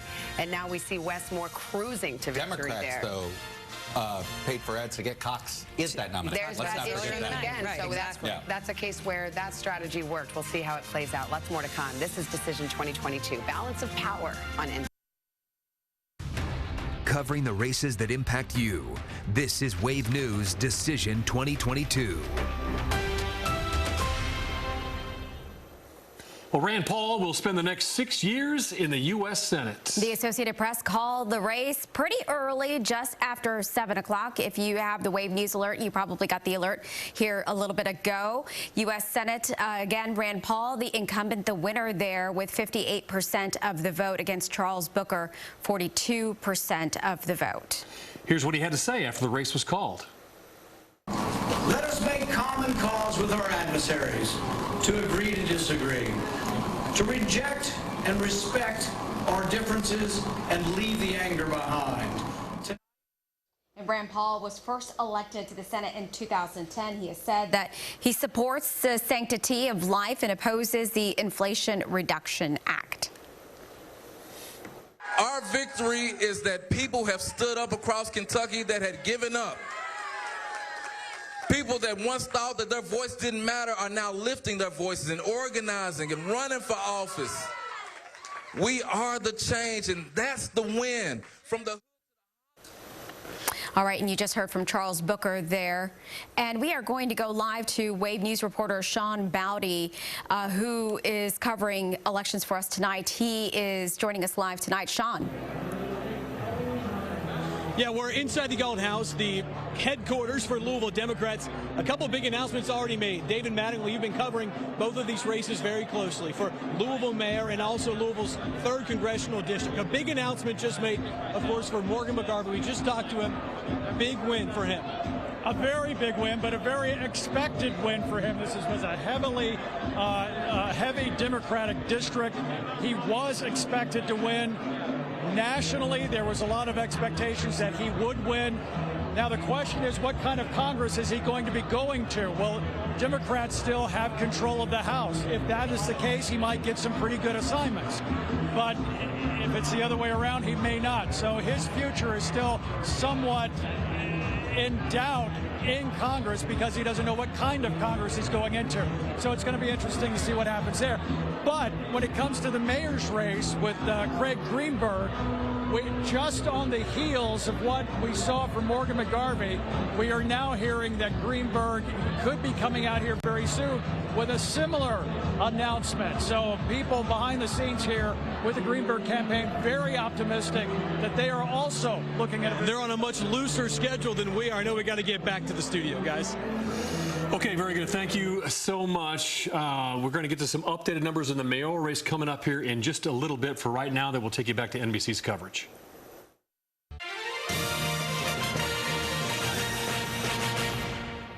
Well, welcome back, 9:30 in the East. This is NBC's coverage of the 2022 midterm elections. At issue, the balance of power in the Senate and in the House.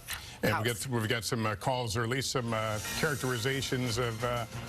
Yeah, let's go to Arizona. A lot of folks are watching this Senate race between Mark Kelly and Blake Masters.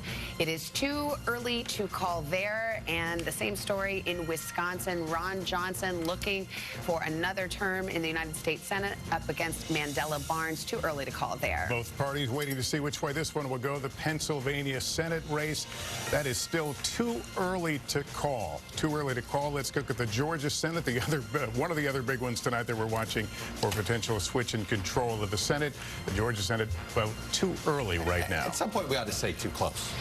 We're at 70%. Well, we do have. We have too early and too close. We'll have at this point, at 70%, it's hard to say too early at this point. We're getting into too close. Georgia Senate is too close to call. Okay, you're the boss. I'm not. There's others that make that decision, but we're probably off of the too early. All right, let's get to Peter Alexander. He's at Dr. Oz campaign headquarters in Pennsylvania. How are they feeling tonight?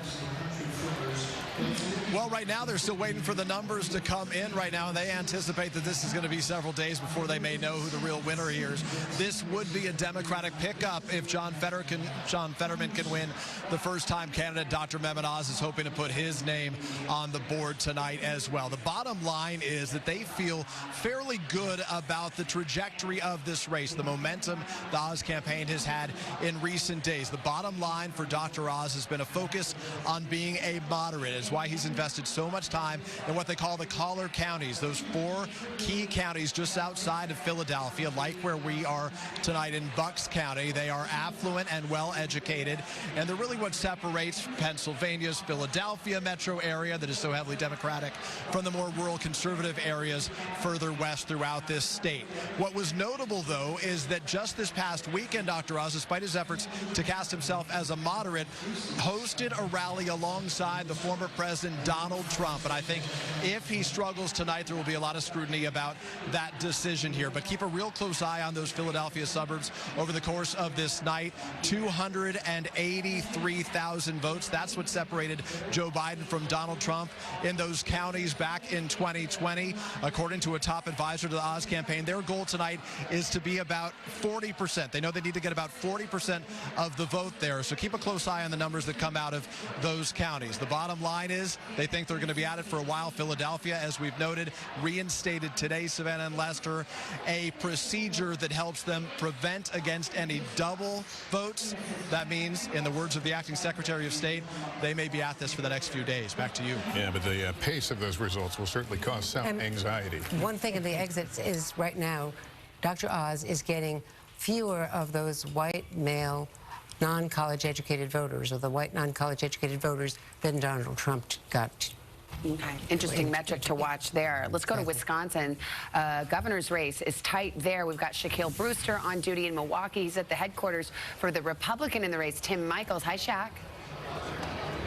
Hi there, good evening. And you know, polls just closed about a half hour ago, so there's still a lot of vote to come in. But I've been talking with both campaigns, both party chairs, and it's almost as if they're reading from the same script. They say that they are feeling cautiously optimistic. Republicans saying that they've seen high turnout in their high population areas. Democrats saying they see high turnout and long lines in areas like Dane County and Milwaukee County. And they both say that it was the issues that drove their voters to the polls. And look, in Wisconsin, all of that can be true at once. This is a 50-50 state. If you look at the turnout in the past couple of statewide elections, 2020, 2016, 2018, you saw the electoral margins all under 25,000 votes.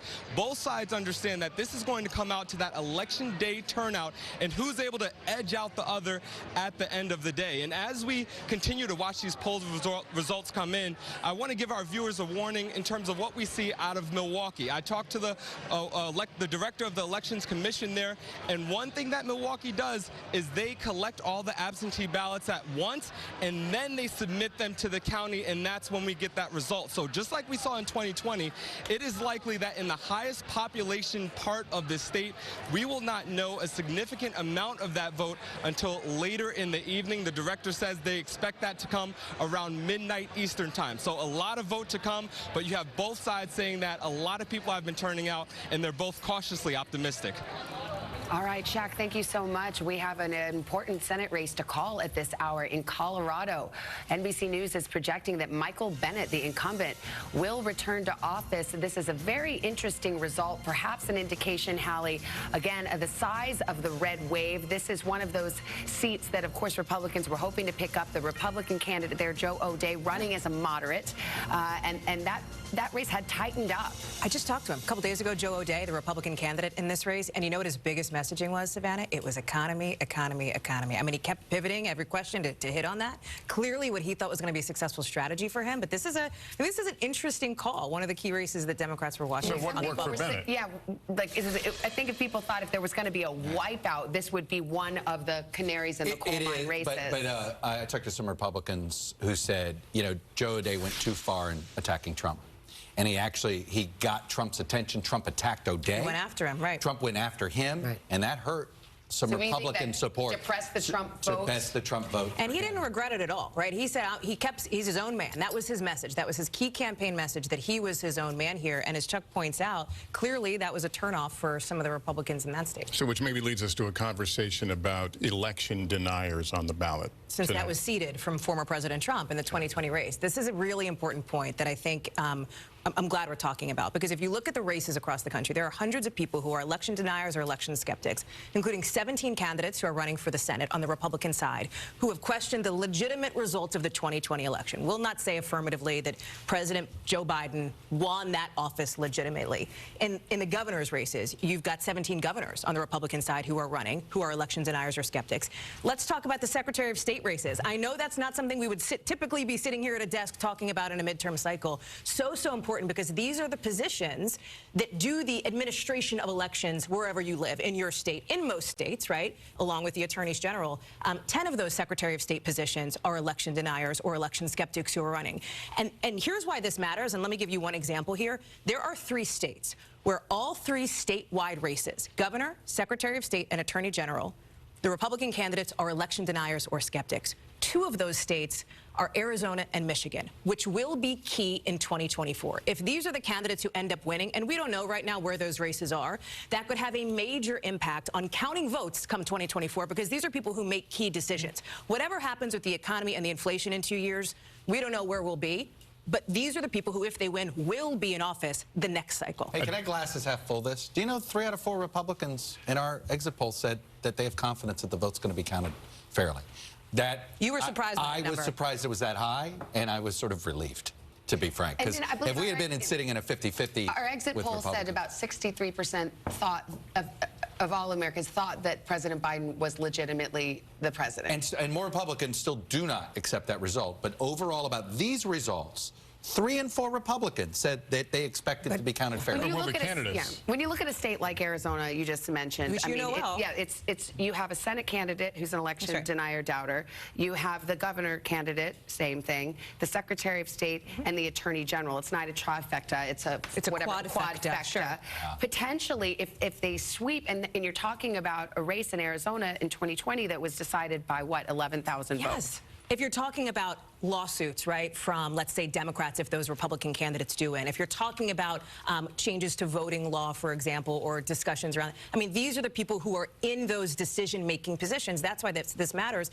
And, Chuck, you know, to your point, I would wonder, do you have any concern? We've seen a little bit here in the exit polling, national versus battleground state split, because we all know, I don't want to get into 2024, but 2024, the president isn't elected by the popular national vote. It's in these battleground states. If it comes down to just a couple of states, right, well, and we're looking at them. But Pennsylvania is one big exception here because from all reports, Doug Mastriano, the gubernatorial candidate, is way behind Josh Shapiro, the Attorney General, running against him. And Doug Mastriano, not only an election denier, led all the lawsuits, marched with the rioters on January 6th, but was considered really too extreme by the voters. Another counterpoint is Brian Kemp in Georgia, who, of course, went to war with Donald Trump over the results in Georgia. He beat a primary challenge, as did the Secretary of State, Brad Raffensperger. So, I mean, it's a mixed bag on this issue. It is. Look, I want to do a little heat check on the House because you used the W word, Savannah, and I almost stopped right there. I'm like,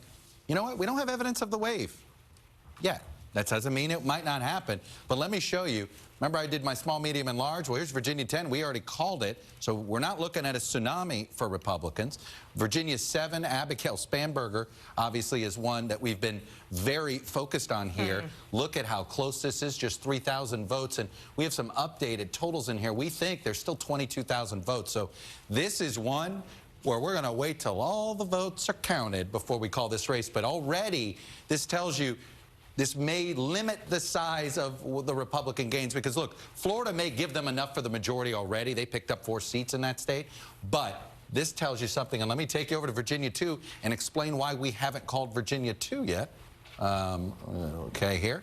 And it's simply all of the remaining vote is early vote, okay, and mail vote. So even though it looks like Kiggins has a big lead over Luria, we believe almost all the remaining vote is early or absentee, and if that decidedly goes Democrats' way, that is why we haven't called that yet. And let me just take you to a few other places very quickly just to show you my little heat check of where I'm looking at races. Rhode Island 2, this was a race that Republicans were really excited about. They had a great candidate in Alan Fung, and he really he was not your sort of traditional conservative Republican.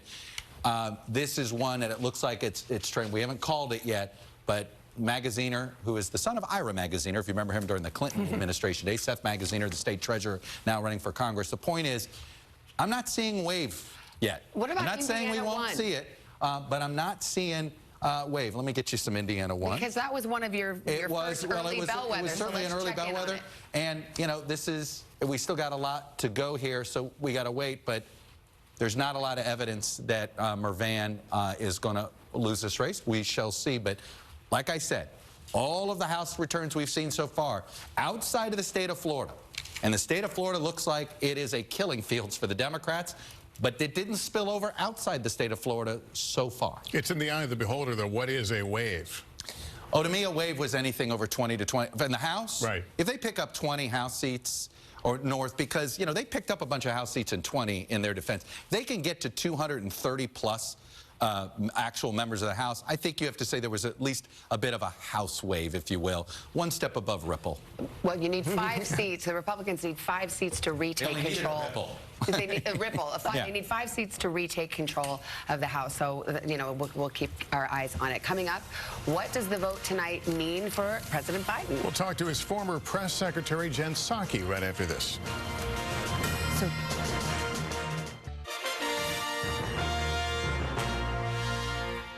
Welcome Welcome back. It is election night. This is NBC's Decision 2022 election coverage. Let's check in on North Carolina. We are now saying that race is too close to call. An open seat. Longtime Senator Richard Burr retiring. Ted Budd in the lead at this hour, but it is too close to call in North Carolina. And we have a projection in the Oklahoma governor's race. It looks like the governor, Kevin Stitt, is the incumbent, will win re-election over Joy Hoffmeister, who was a former lifelong Republican. Well, Chuck has been watching this Oklahoma governor's race very closely, and there is a very fascinating dynamic there. Well, you know, Stitt wins. That's good news for him, obviously, but there's a new attorney general that's likely to get elected, and he got into a big war with the tribes.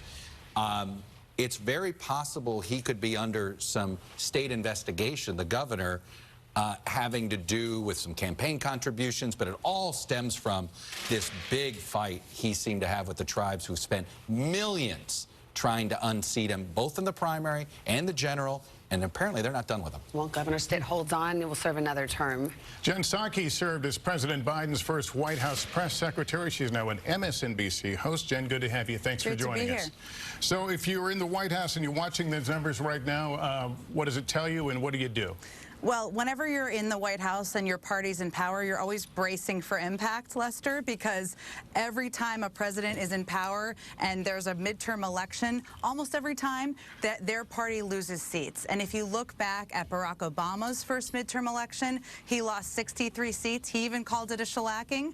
And if you look back at Bill Clinton, he lost 54 seats. So they're aware of that historic precedent. But I will tell you that, and I've been in touch with them, what they're watching right now is the fact that there are races that are turning to be Democratic, where Democrats are winning, that are good signs for them, and it's early.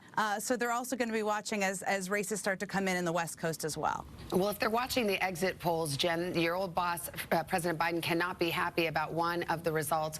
2/3 of voters in our exit polls said they do not want President Biden to run for re-election. That's true, Savannah. I did see that in the exit polls. And look, I think the president has to make a decision early, I think, over the next couple of months to decide if he's going to run for re-election. Now, I will tell you, from having worked for Barack Obama when he was president and he got beaten by a lot in the midterm elections, there were a lot of people calling for him not to run either. So President Biden has to make a decision. He has to decide if he's going to battle through this another time. But I would expect he'll do that with his family and not probably based on exit polls at this point. Will an announcement by Donald Trump force the president's hand? Make the call sooner rather than later? You know, Lester, I think it will definitely be a factor because Donald Trump getting in the race will mean that the president will feel like he's the only one who's beaten him before, which is true, and he's probably going to want to take him on again. He's been clear that he wants to run again. He's got to make that decision with his family, and I expect he's going to do that sooner rather than later because he knows time is of the essence, and if he doesn't, other Democrats are, of course, going to get in the race. I was going to ask you that, Jen, what the timeline is. I mean, obviously, it's a personal decision, a weighty decision. The president is looking at it, but he also, if he is not going to run, wants to leave a lot of running room for other Democratic candidates who might want to get in. What's the general timeline?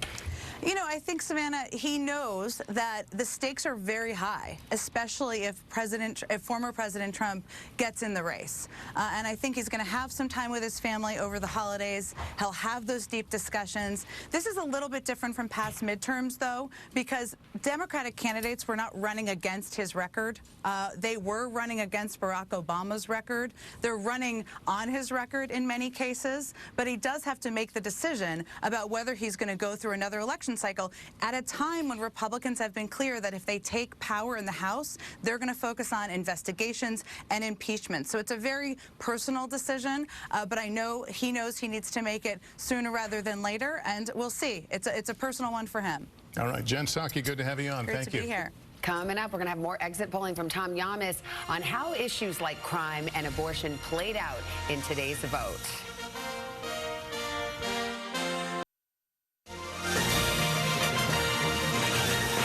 Welcome back to NBC's election night coverage. Let's get to South Dakota. We got a call there. Christine Noem, the incumbent governor, will get another term. And we're going to go to Tom Yamas now, who's been looking at the exit polls. And we know the big issues have been the economy, crime, abortion. What are you seeing in those exit polls, Tom? That's exactly right, Savannah. So the Republicans ran on inflation and crime. The Democrats running on threats to democracy and abortion rights. So let's start with inflation and the economy. How did the Republican messaging work here? This is a national exit poll, so all across the country. This is the question. Who do you trust more to handle inflation? 52% said the Republican Party, 44% said the Democratic Party. On the issue of crime, this was the other big one for Republicans. Not a surprise here. 51% of voters said they trust the Republican Party to handle the issue of crime versus 44% for the Democrats. Let's talk about now the issues that the Democrats wanted to run on. The question was the Supreme Court decision to overturn Roe v. Wade. This is so important, guys. Right now, if you add up dissatisfied and angry, you get about 60% of voters here. So clearly this was on the minds of voters, and we're going to come back to abortion in a second. And then also the other question, democracy in the U.S. today. This one was fascinating, guys. Remember, Democrats ran on this, but look what asked. Threatened? Was democracy threatened? 72% of Democrats, but 68% of Republicans. It affected voters in both parties. I mentioned abortion. I want to go to Texas. Look how interesting this is. And again, it's still early in the night. We always want to kind of preface that. But the two top issues in Texas, 28% inflation, 27% in abortion. So many people have talked about Texas maybe eventually becoming purple at some point, still a red state. But guys, with an issue like this, abortion, I know it's early in the night, but that high up in Texas, it could tell us a lot about what's going to happen as we move further out west. Guys, back to you. All right, Tom. Thank you. I mean, Hallie, does that match up with what we had been seeing in polls? I mean, I kind of remember crime and economy being higher and abortion not being as high on the list for what voters are saying they cared about. Yeah, I mean, they care about those three things. As Chuck well knows, what we saw from the exit polls and what we're seeing here really matched up with our last NBC News poll, right? So we have been seeing some of this in the polling. I will say, you know, we've all said it, right? Democrats had hoped that enthusiasm around the issue of abortion access was going to get people to turn out. But don't sleep on the crime issue, right? Although what we're seeing from the exits is that abortion does matter to people. I think that if you're a Republican and you're looking at this, you're going, okay, well, let's see how we're going to manage expectations for what they see. I think a lot of Republicans see as a potential House takeover, taking control of the House, given that it is a net flip of just 5 seats, which is not relatively a whole lot. But we've got to also see how it plays out in some of these other states, too, as the polls start to close out west. And Texas, excuse me, I was just going to say, Texas has the most extreme abortion laws and is the poster child for anti-abortion laws in the country. All right, we've got more poll closings in just a moment, including all-important Nevada. Hang in there. We'll be back. This is Decision 2022, Balance of Power on NBC.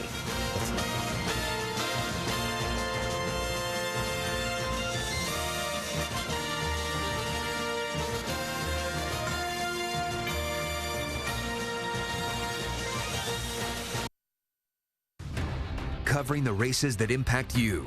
This is Wave News Decision 2022. In Kentucky Derby terminology, we are approaching the final furlong right now in Louisville's race for Metro Mayor. Take a look right here. 93% of the precincts reporting. Craig Greenberg with a rather comfortable 8-point lead right here, 54% to 46% over Bill Deariff. All right, and right now, Bill Deariff is speaking at where his supporters are gathered at the Henry Clay. Let's listen in. So we're right at the end here, and we're looking at some of the numbers, and I want to introduce to you. I'm not sure if he's up here. I want to introduce to you one of the flips tonight on Metro Council, and that's going to be the new Metro Council representative for District 25, Khalil Batchin. Okay, we are sorry. That was obviously Anthony Piagentini, Metro Council member there, not Bill Deariff. As you take a look at the Morgan McGarvey-Stuart Ray race here, Morgan McGarvey declared victory for the 3rd Congressional District. He was getting 2/3 of the vote there. Senator Morgan McGarvey will now follow in John Yarmouth's footsteps. And right now, Sean Bowdy is with McGarvey's watch party. And Sean, you talked with him earlier tonight. Yeah, we talked with McGarvey, but obviously a lot more going on here tonight as well. You hear Craig Greenberg on the stage behind you, but I want to get back to Morgan McGarvey. You talked to us earlier about what this day means for him. You shared your personal stories and aspirational. It's an incredible feeling. Anybody who runs for office, you work really hard. You knock on doors, you put up yard signs. It's nice to see that hard work pays off, but then here's the reality. Now is when the work really begins, and now it's the time to earn the trust and respect of everyone, whether you voted for me or not. So Morgan McGarvey with a big expected win, and as you can see behind me, Craig Greenberg's on the stage accepting his win as well. So big wins here tonight. Reporting live at the Gold House, Sean Bowdy, Wave News. We're also told that Governor Andy Beshear is there with Greenberg at the Galt House speaking too. That's going to be interesting. He probably can see the finish line now. Yeah. He's got to be getting excited with an 8-point lead over Bill Dierff. Absolutely. So we'll keep bringing you election coverage all night here on Wave News and from our Now desk as well. We'll take you back to NBC, and we'll be back in another half an hour.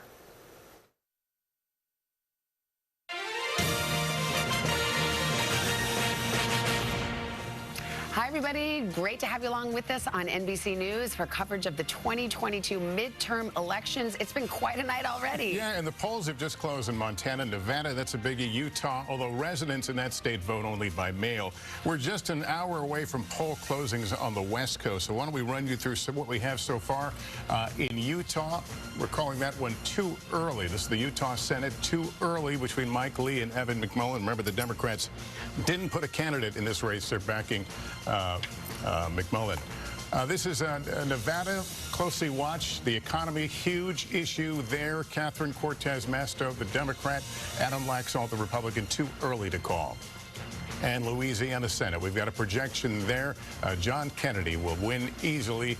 Re-election for Senate out of Louisiana. Let's go to North Carolina. This is developing in a fascinating way. We'll talk about it more in a moment, but it's too close to call between Ted Budd and Sherry Beasley for that open Republican seat. Let's talk about Georgia. Too early to call. We expect this to be a long night, long week, perhaps. Maybe we go into December of a runoff if nobody gets to 50%. And in Ohio, we're calling it too early to call right now. J.D. Vance versus Tim Ryan in that Senate race. All right, Pennsylvania Senate, that still remains too early to call. A fair amount of vote coming in there, but again, too early to call on that John Fetterman Mehmet Oz showdown. The New Hampshire Senate race, too early to call. Maggie Hassan out in front over Donald Bullock, the general, but again, too early to call there. Arizona Senate, that is too early to call as well. Well, Wisconsin is the same situation, too early to call there. We've got Ron Johnson looking for another term in the United States Senate up against Mandela Barnes. So let's see where we stand at this hour, 10 o'clock in the East, and we've got Democrats having 40 seats, Republicans 41. It's a 50-50 split going into tonight, so Republicans needing to net just one seat to take control of the United States Senate. And we're watching a lot of governor's races tonight. Nevada, again, where the polls have closed. Too early to call in that governor's race in Nevada. The New York governor's race, also too early to call. Kathy Hochul, Lee Zeldin. Hochul looking to do her first full term as governor of New York. Let's go back to Maine. The governor's race, too early to call there. Paul LePage, a former governor. Janet Mills, the incumbent. Too early to call, but we can say that the Democrat, Janet Mills, is leading. And we're saying the same in Pennsylvania. Josh Shapiro, the attorney general there. Too early to call the race, but he is leading against his opponent, controversial Doug Mastriano, who we just spoke about a few moments ago. What do you say we go to Jacob Soboroff now? He's at a polling location in Henderson, Nevada. We showed the big races there. It's too early to call, but you've been seeing your camera view a lot of enthusiasm about this election, Jacob.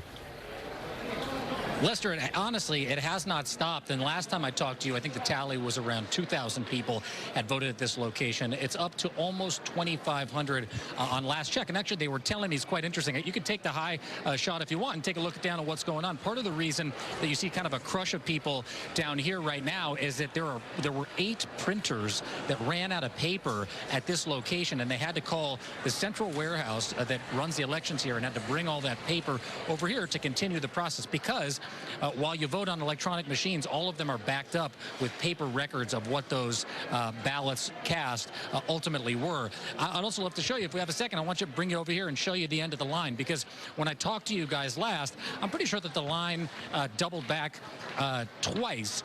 Now it looks like it's about 3 times as long as it was before. The line's all the way out to the door, and the folks that are here probably have another at least hour or so to wait. But the important thing to note is that everybody that's in this line right now, and you can see see, yeah, it almost goes all the way out. This mall is closed right now, so all these people are here after hours. The stores have shut. The arcade around the corner just closed, those metal grates that everybody's so familiar with from the mall. But everybody that's in line right now is going to get a chance to vote. And the election administrator here says she thinks it's going to go pretty quickly now that they got all that paper back. Might be another half hour until everyone makes it through the line here, you guys. You talk about something as simple as printing paper. You have to hand it to these poll workers, these volunteers who have taken it on the chin in many ways, you know, in recent months, and to see them out there doing what they do. If you're voting tonight, give them a thanks. Doing their civic duty, and again, in an environment that's gotten increasingly difficult. So hats off to them. Let's go to Vaughn Hilliard. He's in Scottsdale, Arizona, at the shared headquarters for two Republican candidates there, Carrie Lake for governor, Blake Masters for U.S. Senate. Vaughn, how are they feeling this morning, this evening? Right. We should note that the first ballots are just dropping here literally as we speak right now. And I keep refreshing my phone here to see what these results are. But what you should be expecting here from these initial results is the Democrats, the slate of candidates, not only incumbent Democratic Senator Mark Kelly, but also Katie Hobbs, the current Secretary of State who is running against Republican Carrie Lake for governor, but also those important Secretary of State and Attorney General races. This initial ballot drop, Democrats need to have a sizable advantage because it makes up about 60% of the ballots that are going to overall be counted around the state. And what we expect is the late mail ballots that were returned in the last really 72 hours, as well as those who voted in person here today, those are going to skew Republican, which is why we saw in 2020 Joe Biden jump out to that significant lead there in that first initial batch, but then Donald Trump closed the gap and almost overcame him, losing by just about 10,500 votes. But this is the race here in Arizona where we saw back in 2018 with Kyrsten Sinema, in 2020 with Mark Kelly and Joe Biden, not only were independents willing, but also conservatives, reticent to Donald Trump, willing to go and vote for Democrats. Here in this longtime conservative state, that was significant. And yet Republicans, they doubled down by going with Trumpism up and down the ballot in 2022. Blake Masters told me himself this summer that he would have objected to the certification of Joe Biden's win if he had been in the U.S. Senate on January 6th. It's official. Craig Greenberg will be the next mayor of Louisville. He's giving his victory speech right now. Let's listen in. Popular than me is not only the love of my life, but is my rock, is an amazing friend, is an amazing partner. Rach, I love you so much, and thank you.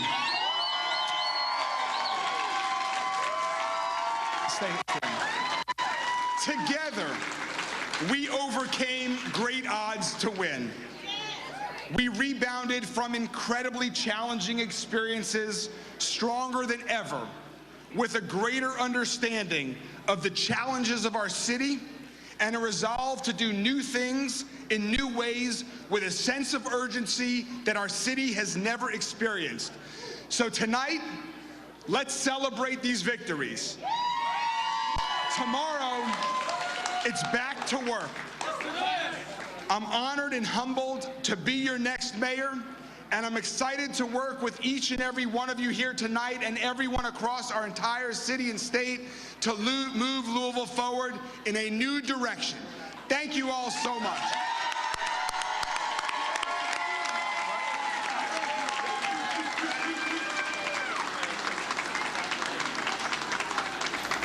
In all of Louisville history, you would be hard-pressed to find a story of someone elected mayor of Louisville that's anything like this one. Remember, Myra, it was not long ago. Valentine's Day. Valentine's Day, shot at in his office, one of the bullets piercing a sweater that was already very tight to his skin, being worn very tight.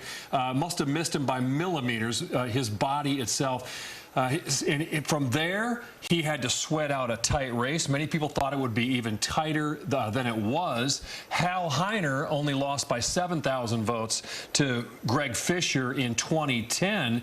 This one's going to be a bigger margin. He's winning this kind of comfortably. And, you know, he was running against, as we've been telling you, Bill Deeroff, who was the mayor of Jeffersontown.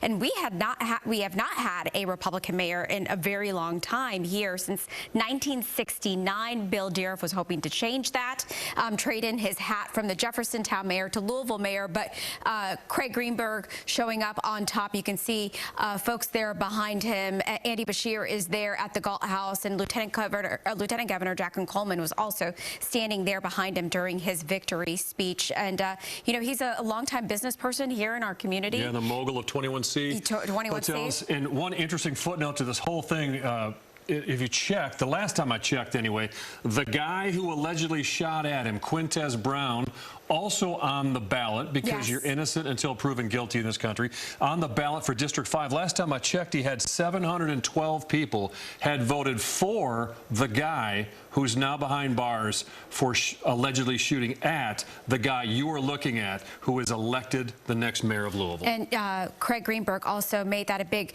portion of his platform for running for mayor is to reduce gun violence here in our community, shootings and homicides, which has been a growing problem over the last few years. And folks may be wondering, well, how did Quintez Brown even get his name on the ballot? Well, he did that 2 months before allegedly walking into Greenberg's Butchertown office when he opened fire there.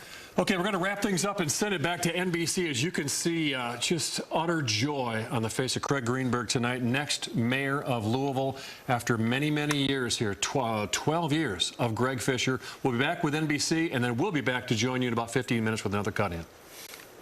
A couple of results to report to you right now. In Wyoming, we've got a call. The governor there is going to get another term, Mark Gordon, against his opponent, Teresa Livingston. That was not a close race. All right, let's move over to Nebraska. The governor's race, projected winner Jim Pilon. And in New Hampshire, it is too early to call, but now we can say that there is the Democrat leading, Maggie Hassan. Many Democrats very anxious about this race, so they'll be happy to see that at this hour. Let's go to Kristen Welker, who is at the White House. Kristen, what are you hearing from your folks there?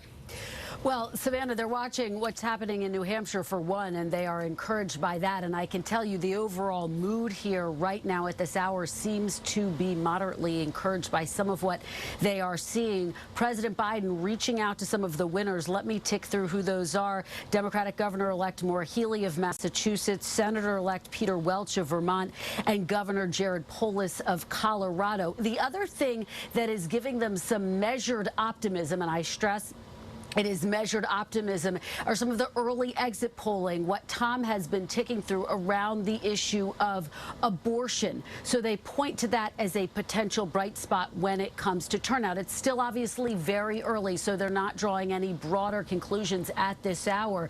But again, this is a slight shift in tone in terms of the allies of the president that I've been talking to. They say, we're not seeing a blowout, no clear red wave yet. So that is the tone here, and that is the mood here at this hour at the White House. All right, Kristen, thanks very much. Well, let's talk about it. I mean, we've got Pennsylvania, we've got Georgia. We are waiting with bated breath. We talked about this. Spanberger took the lead. Okay, just so you know, I mean, even in the House too. This is developing into a very competitive. Okay, that's what I was going to say. Virginia's Abigail Spanberger, who is a Democrat who was considered to be endangered. Liz Cheney actually endorsed her.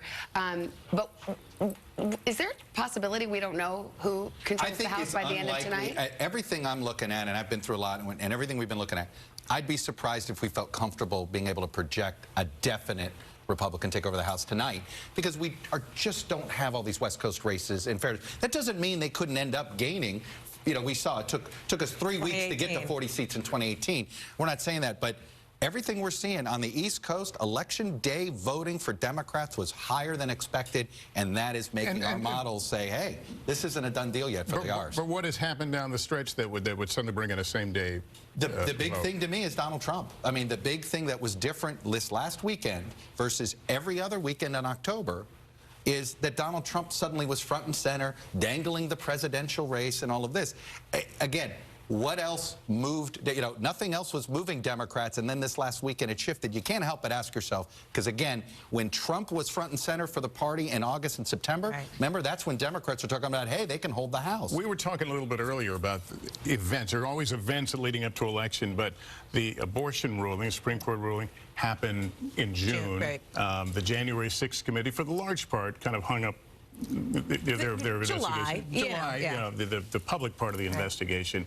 So how much does that weigh in when you look at, we look at events sometimes that cause things, but what about the other side? The Pelosi attack. I threw that on the list too. Pelosi attack, sure. Let's not underrate that. We know that people, when do people start caring about who they're going to vote for in the midterms? Like right before the midterms, right? So while there was enthusiasm generated for, I think, some of those events you talked about for Democrats, I think Chuck's onto something here when you talk about the Donald Trump factor this past weekend, because sure, there had been discussion of people urging him to wait until after the midterms to make any announcement of 2024, and technically he is waiting. But take North Carolina, for example, here. When you look at the Trump factor, by the way, he's got an event at Mar-a-Lago. He's about to take the stage down at Mar-a-Lago right now. He endorsed Ted Budd in the primaries, right? That's what got Ted Budd over the hump in a pretty competitive Republican primary in this North Carolina very competitive Senate race we're talking about, too. Look at those numbers, not where Republicans thought they'd be. Donald Trump owns the Senate When you talk about abortion, one of the criticisms that has been made against the Democrats in these closing weeks is that they spent so much money on the abortion issue right after the Dobbs decision came down, which was way too early, and then did not have an early response on inflation when gas prices started going up, when they got behind the curve on the economy. And there was a lot of criticism of the Democratic Party for doing exactly that. People will be wondering what brought out the vote. Tight polls will do it too, when people feel like there's something at stake and their vote counts. And we certainly saw razor-thin margins in a lot of state polls. As we go to break, as mentioned, Donald Trump speaking right now, actually, at an event in Mar-a-Lago, taking the stage. We will be back with more of our coverage of the 2022 midterm elections coming up.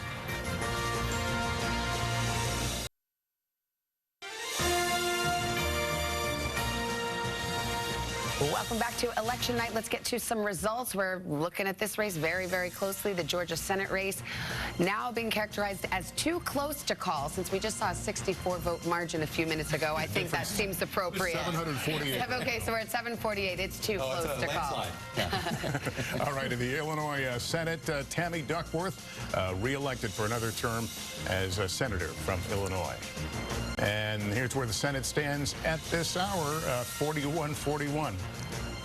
Let's go to Illinois' governor race. We can project that J.B. Pritzker will win another term, easily cruising to re-election in Illinois. In Wisconsin, a hotly contested governor's race, too close to call. The incumbent Tony Evers trying to hang on against his opponent, Tim Michels. And I see that Chuck's getting his steps in. He's over at the board. We've been watching this race all night. The 7th District in Virginia, Abigail Spanberger, the incumbent, trying to hold on. If you recall, I said, hey, be careful. The last votes are going to be blue the closer you get to Washington. Literally, Virginia is one of those, the vote count literally comes in south to north throughout the state. And that's what's happened here. She's taken the lead. The remaining vote, we believe, is mostly in Prince William. That is a bluer area of this district. So, look, this is one of the reasons why we don't feel good about saying we know exactly which party is going to control the House. This really is one of those tipping point districts. It is still possible Republicans, because of redistricting failures by Democrats in New York and successes in Florida, they'll find the 5 seats that they need. But this is what we're staring at here in the House. And again, Election Day vote. And we still haven't called Luria. And the simple reason is all of the remaining vote appears to be early vote. And so we want to be careful there. But I'll tell you, I've been dancing around all of our competitive House races here a little bit. And I just, you know, everywhere you go, Democrats are holding their own. Ohio won. This would be a pickup, knocking off a Republican incumbent. Now, this is Cincinnati. Hamilton County became a bit bluer of a district. But, you know, right now you look at many of these. This is another one that we expected to be competitive. Democrats are holding up there. I want to take you to the state of Iowa. Where did Iowa 3 go? We've seen she's hanging in there. This is one Republicans that almost counted on this one being already in their column. So, look, it's across the board so far. Democratic performance in these House races a little bit better, and looks like it's because of Election Day voters. All right, Chuck, we'll continue to watch it as that story develops. Much more ahead on this dramatic election night on NBC.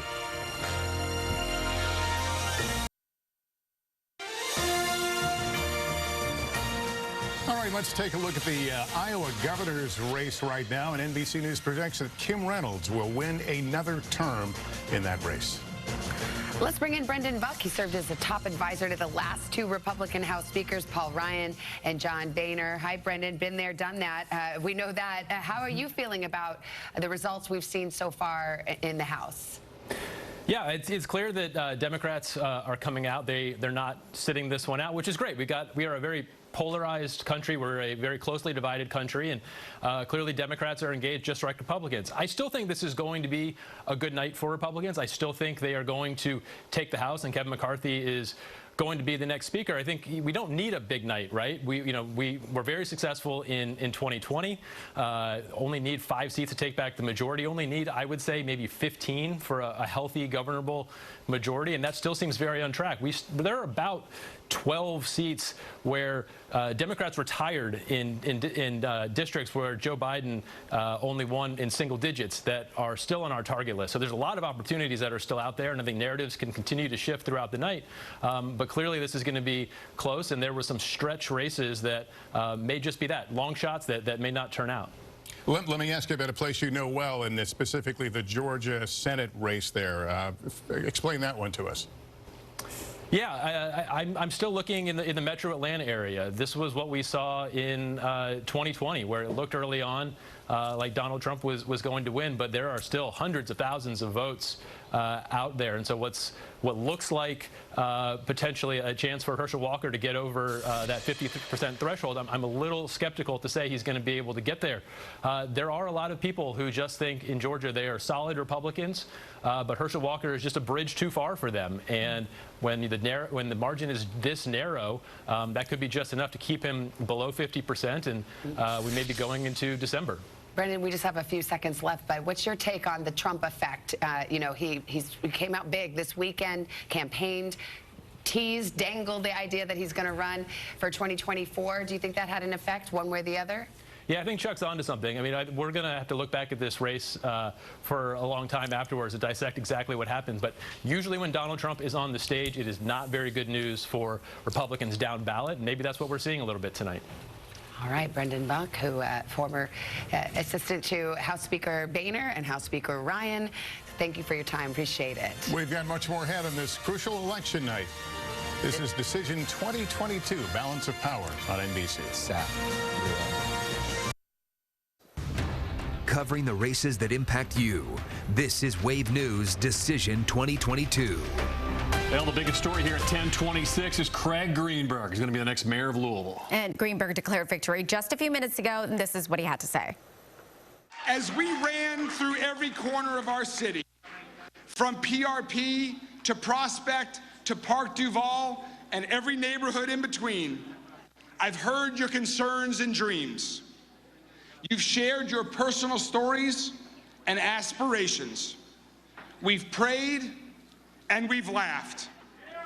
It's been the experience of a lifetime for my family and for me. But friends, tonight is just the beginning.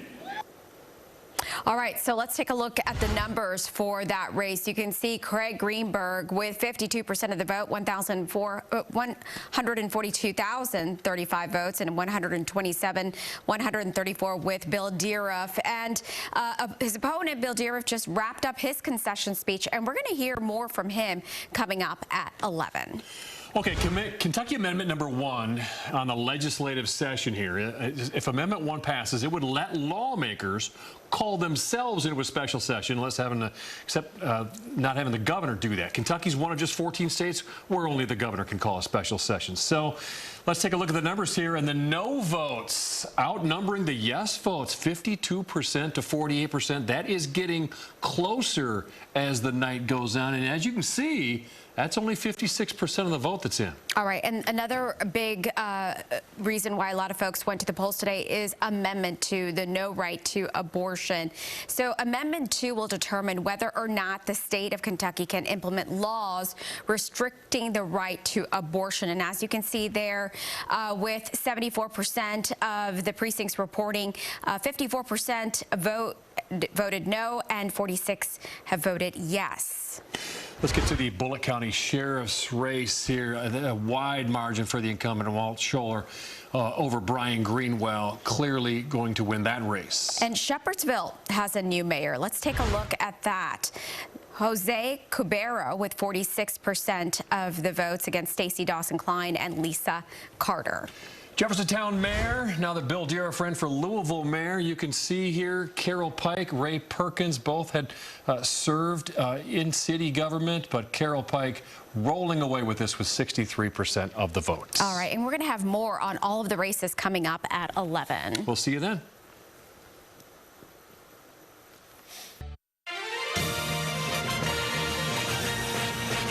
Back to NBC News coverage of the 2022 midterm elections. The drama beginning to build. Yeah, we've got a result in a very closely watched race. Abigail Spanberger, the incumbent in Virginia, holds on. That was a race we were watching very, very closely. Let's go to the Texas governor's race. Greg Abbott will get another term as governor. Arizona governor's race, it is still too early in that one. Very closely watched. Michigan governor, too early. Gretchen Whitmer, the incumbent, of course, the object of a kidnapping attempt by those who opposed her COVID policies. And in the Nevada governor race, Steve Sisolak, the incumbent, versus Joe Lombardo, the Republican. The economy, a huge effort here, perhaps headwinds for Democrats. We've got a winner in Pennsylvania. Josh Shapiro, the Attorney General, is the projected winner over Doug Mastriano. Let's go to Chuck on this one. Doug Mastriano, a very controversial candidate. Yeah.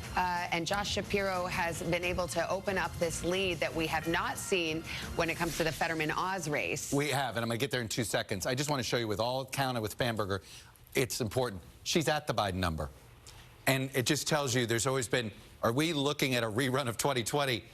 I look at Georgia, I look at Pennsylvania, I look at Spanberger here, and I'm like, oh my God, this is a rerun of 2020. We are literally in the same position that we've been in here. But let me take you to Pennsylvania. There's a reason why we likely called the governor's race, because of how strong Fetterman is in some of these places. This is Scranton. You've heard of Scranton Joe, right? Joe Biden's home county, Lackawanna. Look at this spread here, 15 points for Fetterman over Oz. Just so you know, Fetterman's doing better in Joe Biden's home county than Joe Biden did in Joe Biden's home county. So this is why Democrats are feeling a lot better about their chances here at holding the Senate, because Pennsylvania, the turnout here looks for them about as good as they could have hoped for. And we saw a lot of presidents in that part of the country. There's quite a few. Yeah, exactly. I think the only living presidents that didn't get there were Bill Clinton and Jimmy Carter. But everybody else. And I'll tell you, there's going to be a lot, again, to bring up Trump.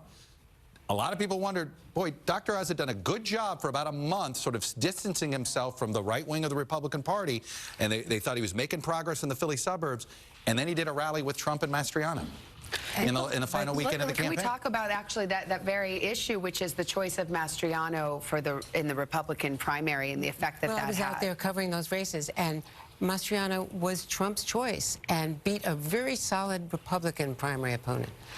You know, there was no reason why Mastriano should have been the nominee in a state like Pennsylvania, and he was just too extreme.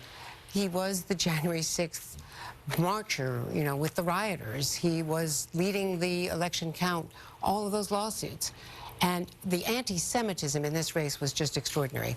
He linked up with the most toxic anti-Semitic website in the country, according to the ADL and other groups, and hired the guy, Joe Torba, to be a campaign consultant so that anybody who logged onto that website automatically was switched to Mastriano's campaign. And only when the local papers, and frankly, we did also on our network, called him out on this, did he fire the guy, but he was paying him $5,000, you know, a month for this. And then the anti-Semitism just spread throughout the state. And that really, and Shapiro is an observant Jewish person, and he criticized Shapiro for sending his children to religious school, religious day school. So this was really, this state is where the governor controls the Electoral College and all of that count, and it's a Republican legislature, and abortion. Abortion was a big issue here in the collar counties of Pittsburgh and Philadelphia, because if Doug Mastriano became the governor, the Democratic governor who was term limited has been vetoing all of these abortion bans coming out of the Republican legislature. Helen, you picked up on something that some of these races we're talking about have really become nationalized, and part of the discussion. Oh, yeah. Which I think is fascinating, too. And just to the point Andrew's making, it's really, I'm really glad that you brought up the anti-Semitic piece of this. There's also crime. Savannah, this is an issue that I know you have some interest in, and we talked about earlier. The governor-to-be, if the projection holds, really, from what Democrats talked about, was seen as doing a really good job talking about the crime issue, right, from a perspective on an issue where Democrats had been on defense. As for that Senate race, I was talking with a voter, I'm going to say in Arizona, and you're going to say, well, wait a second, why are you talking about Arizona when we're talking about Pennsylvania? Because this was a Republican in Arizona on the phone with them, and I said, talked about who he's voting for. I said, why are you voting for the Republican ticket? And part of his reason was, well, look at who Democrats are putting up for Senate in Pennsylvania. It tells you how nationalized, I think, and how much attention there is on that Pennsylvania Senate race, which is going to be so important as we talk about the balance of power in that chamber. And 50% of the exit poll said that Dr. Oz doesn't live in Pennsylvania, just moved into Pennsylvania from New Jersey. 47% said that Fetterman was not healthy enough to serve. Well, so there was that split there. I know someone who's really drilled down on all this. Dasha Burns is at Fetterman headquarters in Pittsburgh. Dasha, what are you hearing? What are you picking up on there? Well, as I've been talking to the Fetterman campaign tonight, Lester, I'm hearing them talk about what Chuck was just referencing that's giving them some hope tonight. They're seeing in some of those counties that have a good number of their votes in that Fetterman is outperforming Biden, places like Lackawanna County. Look, we've been following this candidate since early this year, and from the beginning, this is a candidate who has been trying to win over some of those voters that Democrats lost, those voters in the Rust Belt, the working class folks, union folks, people in rural counties. He's tried to bring that outsider brand to the campaign trail, and they're seeing some encouraging signs that might be working tonight. Other encouraging factor for them is the race you all just called, the governor's race. Josh Shapiro being so far ahead of Mastriano. There's been hope for the Democratic Party here that Shapiro could potentially help pull Fetterman over the finish line, though both campaigns, Fetterman and Oz, acknowledging that this is going to be a very tight race, that we are going to be waiting for quite some time for these results. And some complicating factors here, guys. We've been talking all night about the patience that we'll need to have in Pennsylvania because of the election rules here. But we've also been watching a story out of Luzerne County in northeastern Pennsylvania, where we've actually spent quite a lot of time because of our Meet the Press County to County project. And I got calls from voters there earlier this morning that polling places were out of paper. Pretty shocking on election day. We've been talking with election officials there. They say about 1 in 5 polling places ran out of print paper ballots, which meant voters couldn't cast their ballots. Those ballots couldn't be printed, couldn't be scanned. They solved the problem after a few hours. They've extended voting hours there, so polls closed there a little bit later. They closed at 10 p.m.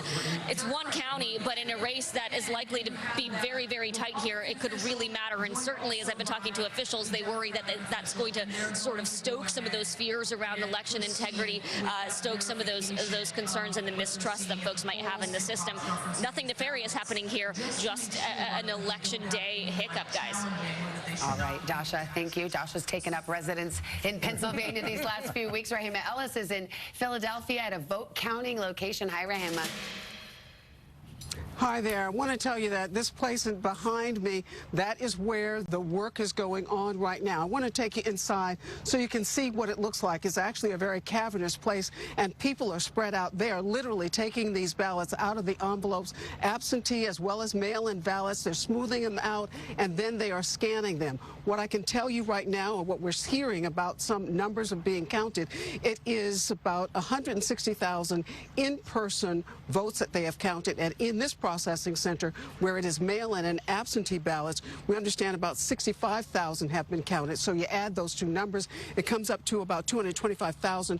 We're being told that's about 20% of the votes counted. And what we're also hearing is that officials are saying it looks like this count on the mail-in and absentee ballots is going a little faster than it did in 2020. But there might be a slowdown because you know that election officials have been looking very carefully at those mail-in ballots. They want to make certain that there is no fraud. They also want to defer any potential questions that might be raised about double voting.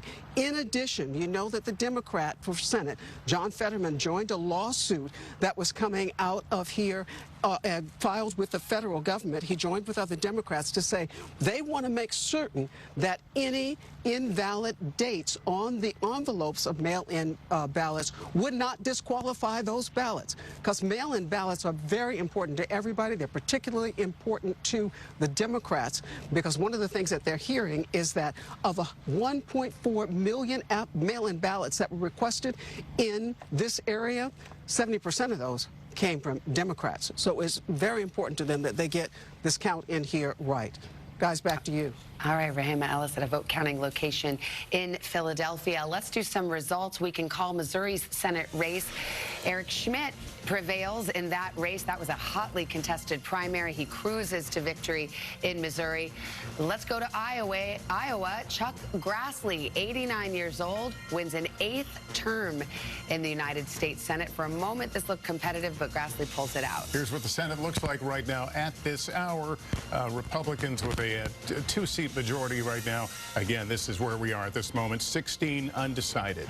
And let's look at some governor's races now. The Kansas governor race, too close to call. The New Mexico race, let's see, that one goes to the incumbent, Michelle Lujan Grisham. Will hang on in New Mexico. The meteorologist challenger, Mark Ronchetti, does not prevail there. And as mentioned, the Senate race in Georgia, it is down to the wire.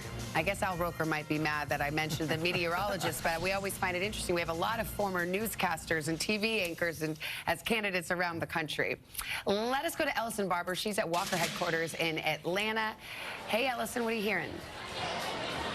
Hey, Savannah and Lester, we just heard from Republican Herschel Walker coming out telling the crowd of supporters here that this is going to be a long night. He said, we knew this is going to be a tough fight, but he says that they are in it for the long haul, and he, as well as his campaign, are feeling incredibly confident right now. I just spoke to his campaign manager, and they say that they feel like at this point, even though the numbers are so close, the projections are that this race is too close to call, that they can eke out an outright win tonight. They said that they're looking at numbers on their end, and they feel very confident right now. And take this with a grain of salt, because this is obviously from Herschel Walker's campaign, but here's the argument that they're making to me right now. They say, look, we typically don't have the votes in this early for some of those big Atlanta area counties, Democratic strongholds, places like DeKalb County, Fulton. They say those are in right now. What they're looking at and waiting for are some of the northern Atlanta suburban counties, big counties like Forsyth County, where they believe they can really raise the margins and get more numbers on their sides. You look at North Georgia, a Republican stronghold, right? I was looking at 2 counties, Chautauqua County, Georgia, a place that I have spent a lot of time in, as well as Raven County, Georgia, another place I have spent a lot of time in. And when you look at those numbers right now and you compare what we're seeing at this point in this Senate race to how things were when it was 2020 and President Trump was on the ballot, and Herschel Walker in those 2 counties is about 2 to 3% behind what Trump was in 2020, and Warnock rather is overperforming compared to Biden. I asked the campaign about that. I said, are you not worried a little bit that maybe Herschel Walker is underperforming just a little bit in some of these Republican strongholds? They said no. They think there are still votes to come in from the northern rural counties in this state, and that they will be able to bump the margins up further. They also say that they are looking at those bigger suburban counties that tend to lean red, again, like Forsyth County, and they feel like the numbers as they come in more, that they're going to be on their side. You know, this is pretty early to hear from a candidate given how tight this race is, but Herschel Walker came out to big cheers telling people, I am in it to win this and I'm not leaving, and they seem very confident at Walker headquarters, Savannah and Lester, that they think they might pull this off. It's proven to be quite a volatile race right now. Continue to watch that margin of votes. Yeah, absolutely. Let's go over to Chuck. What are you watching? Look, I think it's safe to say we're not going to have a wave. Okay? I mean, wave elections would have meant Republicans win New Mexico governor and Republicans pull these off. So we know we're not going to have a wave. Now it's going to be a race-by-race fight to see who controls the House of Representatives. We did this path to the majority. If Democrats were somehow going to stay in the game, we said they had to run the table. Well, they haven't won anything yet. but they're leading in all of these basically tipping point states. They're leading in that Omaha district, Nebraska 2. North Carolina 13, they've been hanging in there. This is a brand new seat. Virginia 2 is the one of these that they haven't, and again, we think all the remaining vote is there. Nevada and California, we don't have any numbers yet. Pennsylvania 8, Matt Cartwright looks like he's hanging in there just fine. Take it to Minnesota 2, Angie Craig. We're going to wait a long time here, but again, she's winning. Colorado 8 is a new seat, and I'm going to do this one for you, Savannah. You pointed out something else. Look what's going on in Grand Junction in that 3rd congressional district. Lauren Boebert is down. There's still plenty of vote out there, but look at that, with 71% reporting. This is not a Democratic district. This is a Trump plus 8 district here. So this would be among the bigger upsets of the night for the Democrats if they pull this off. But this just shows you all the evidence is pointing that we are living in a polarized environment, and this election so far, I think somebody was pointing it out, the blues are doing well in the blues and the reds are doing well in the red areas. Polarization, I think, is the fancy word for that, and there's no question we're seeing a lot of that tonight. Andrea. One quick thing that we haven't talked about is redistricting, and a lot of these incumbent Democrats, like Spanberger, was running in a new district. You've got Katie Porter in California, others, you know, who they say have been in trouble, or at least in early polling were in trouble. We don't know anything about the California returns yet, of course.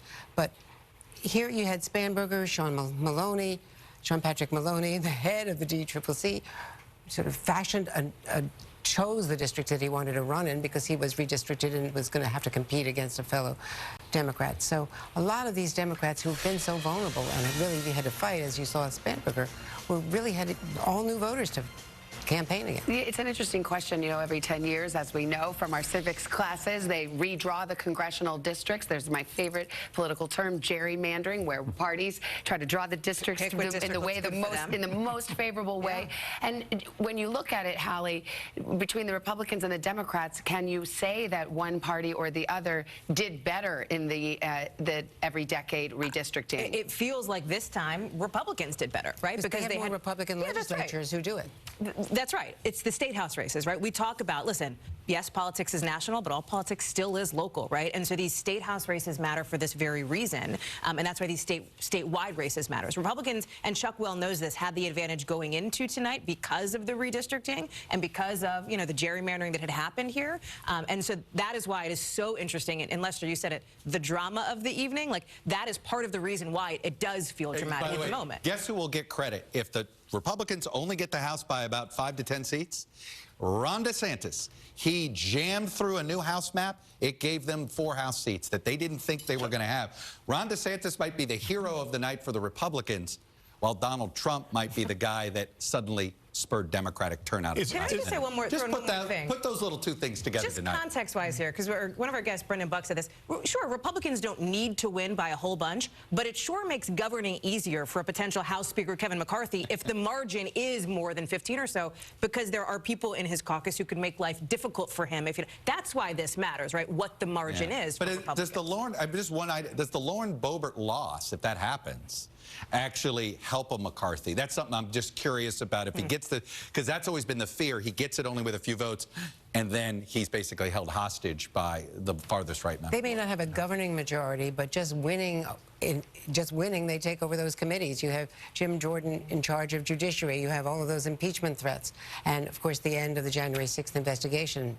Well, we're going to have to get to the end of the book to see how it all unfolds. We're not there yet. We've got a lot of election to cover here. We're back with much more of our coverage, including reaction to the night's events from South Carolina Senator Lindsey Graham. He'll be our guest coming up right after this.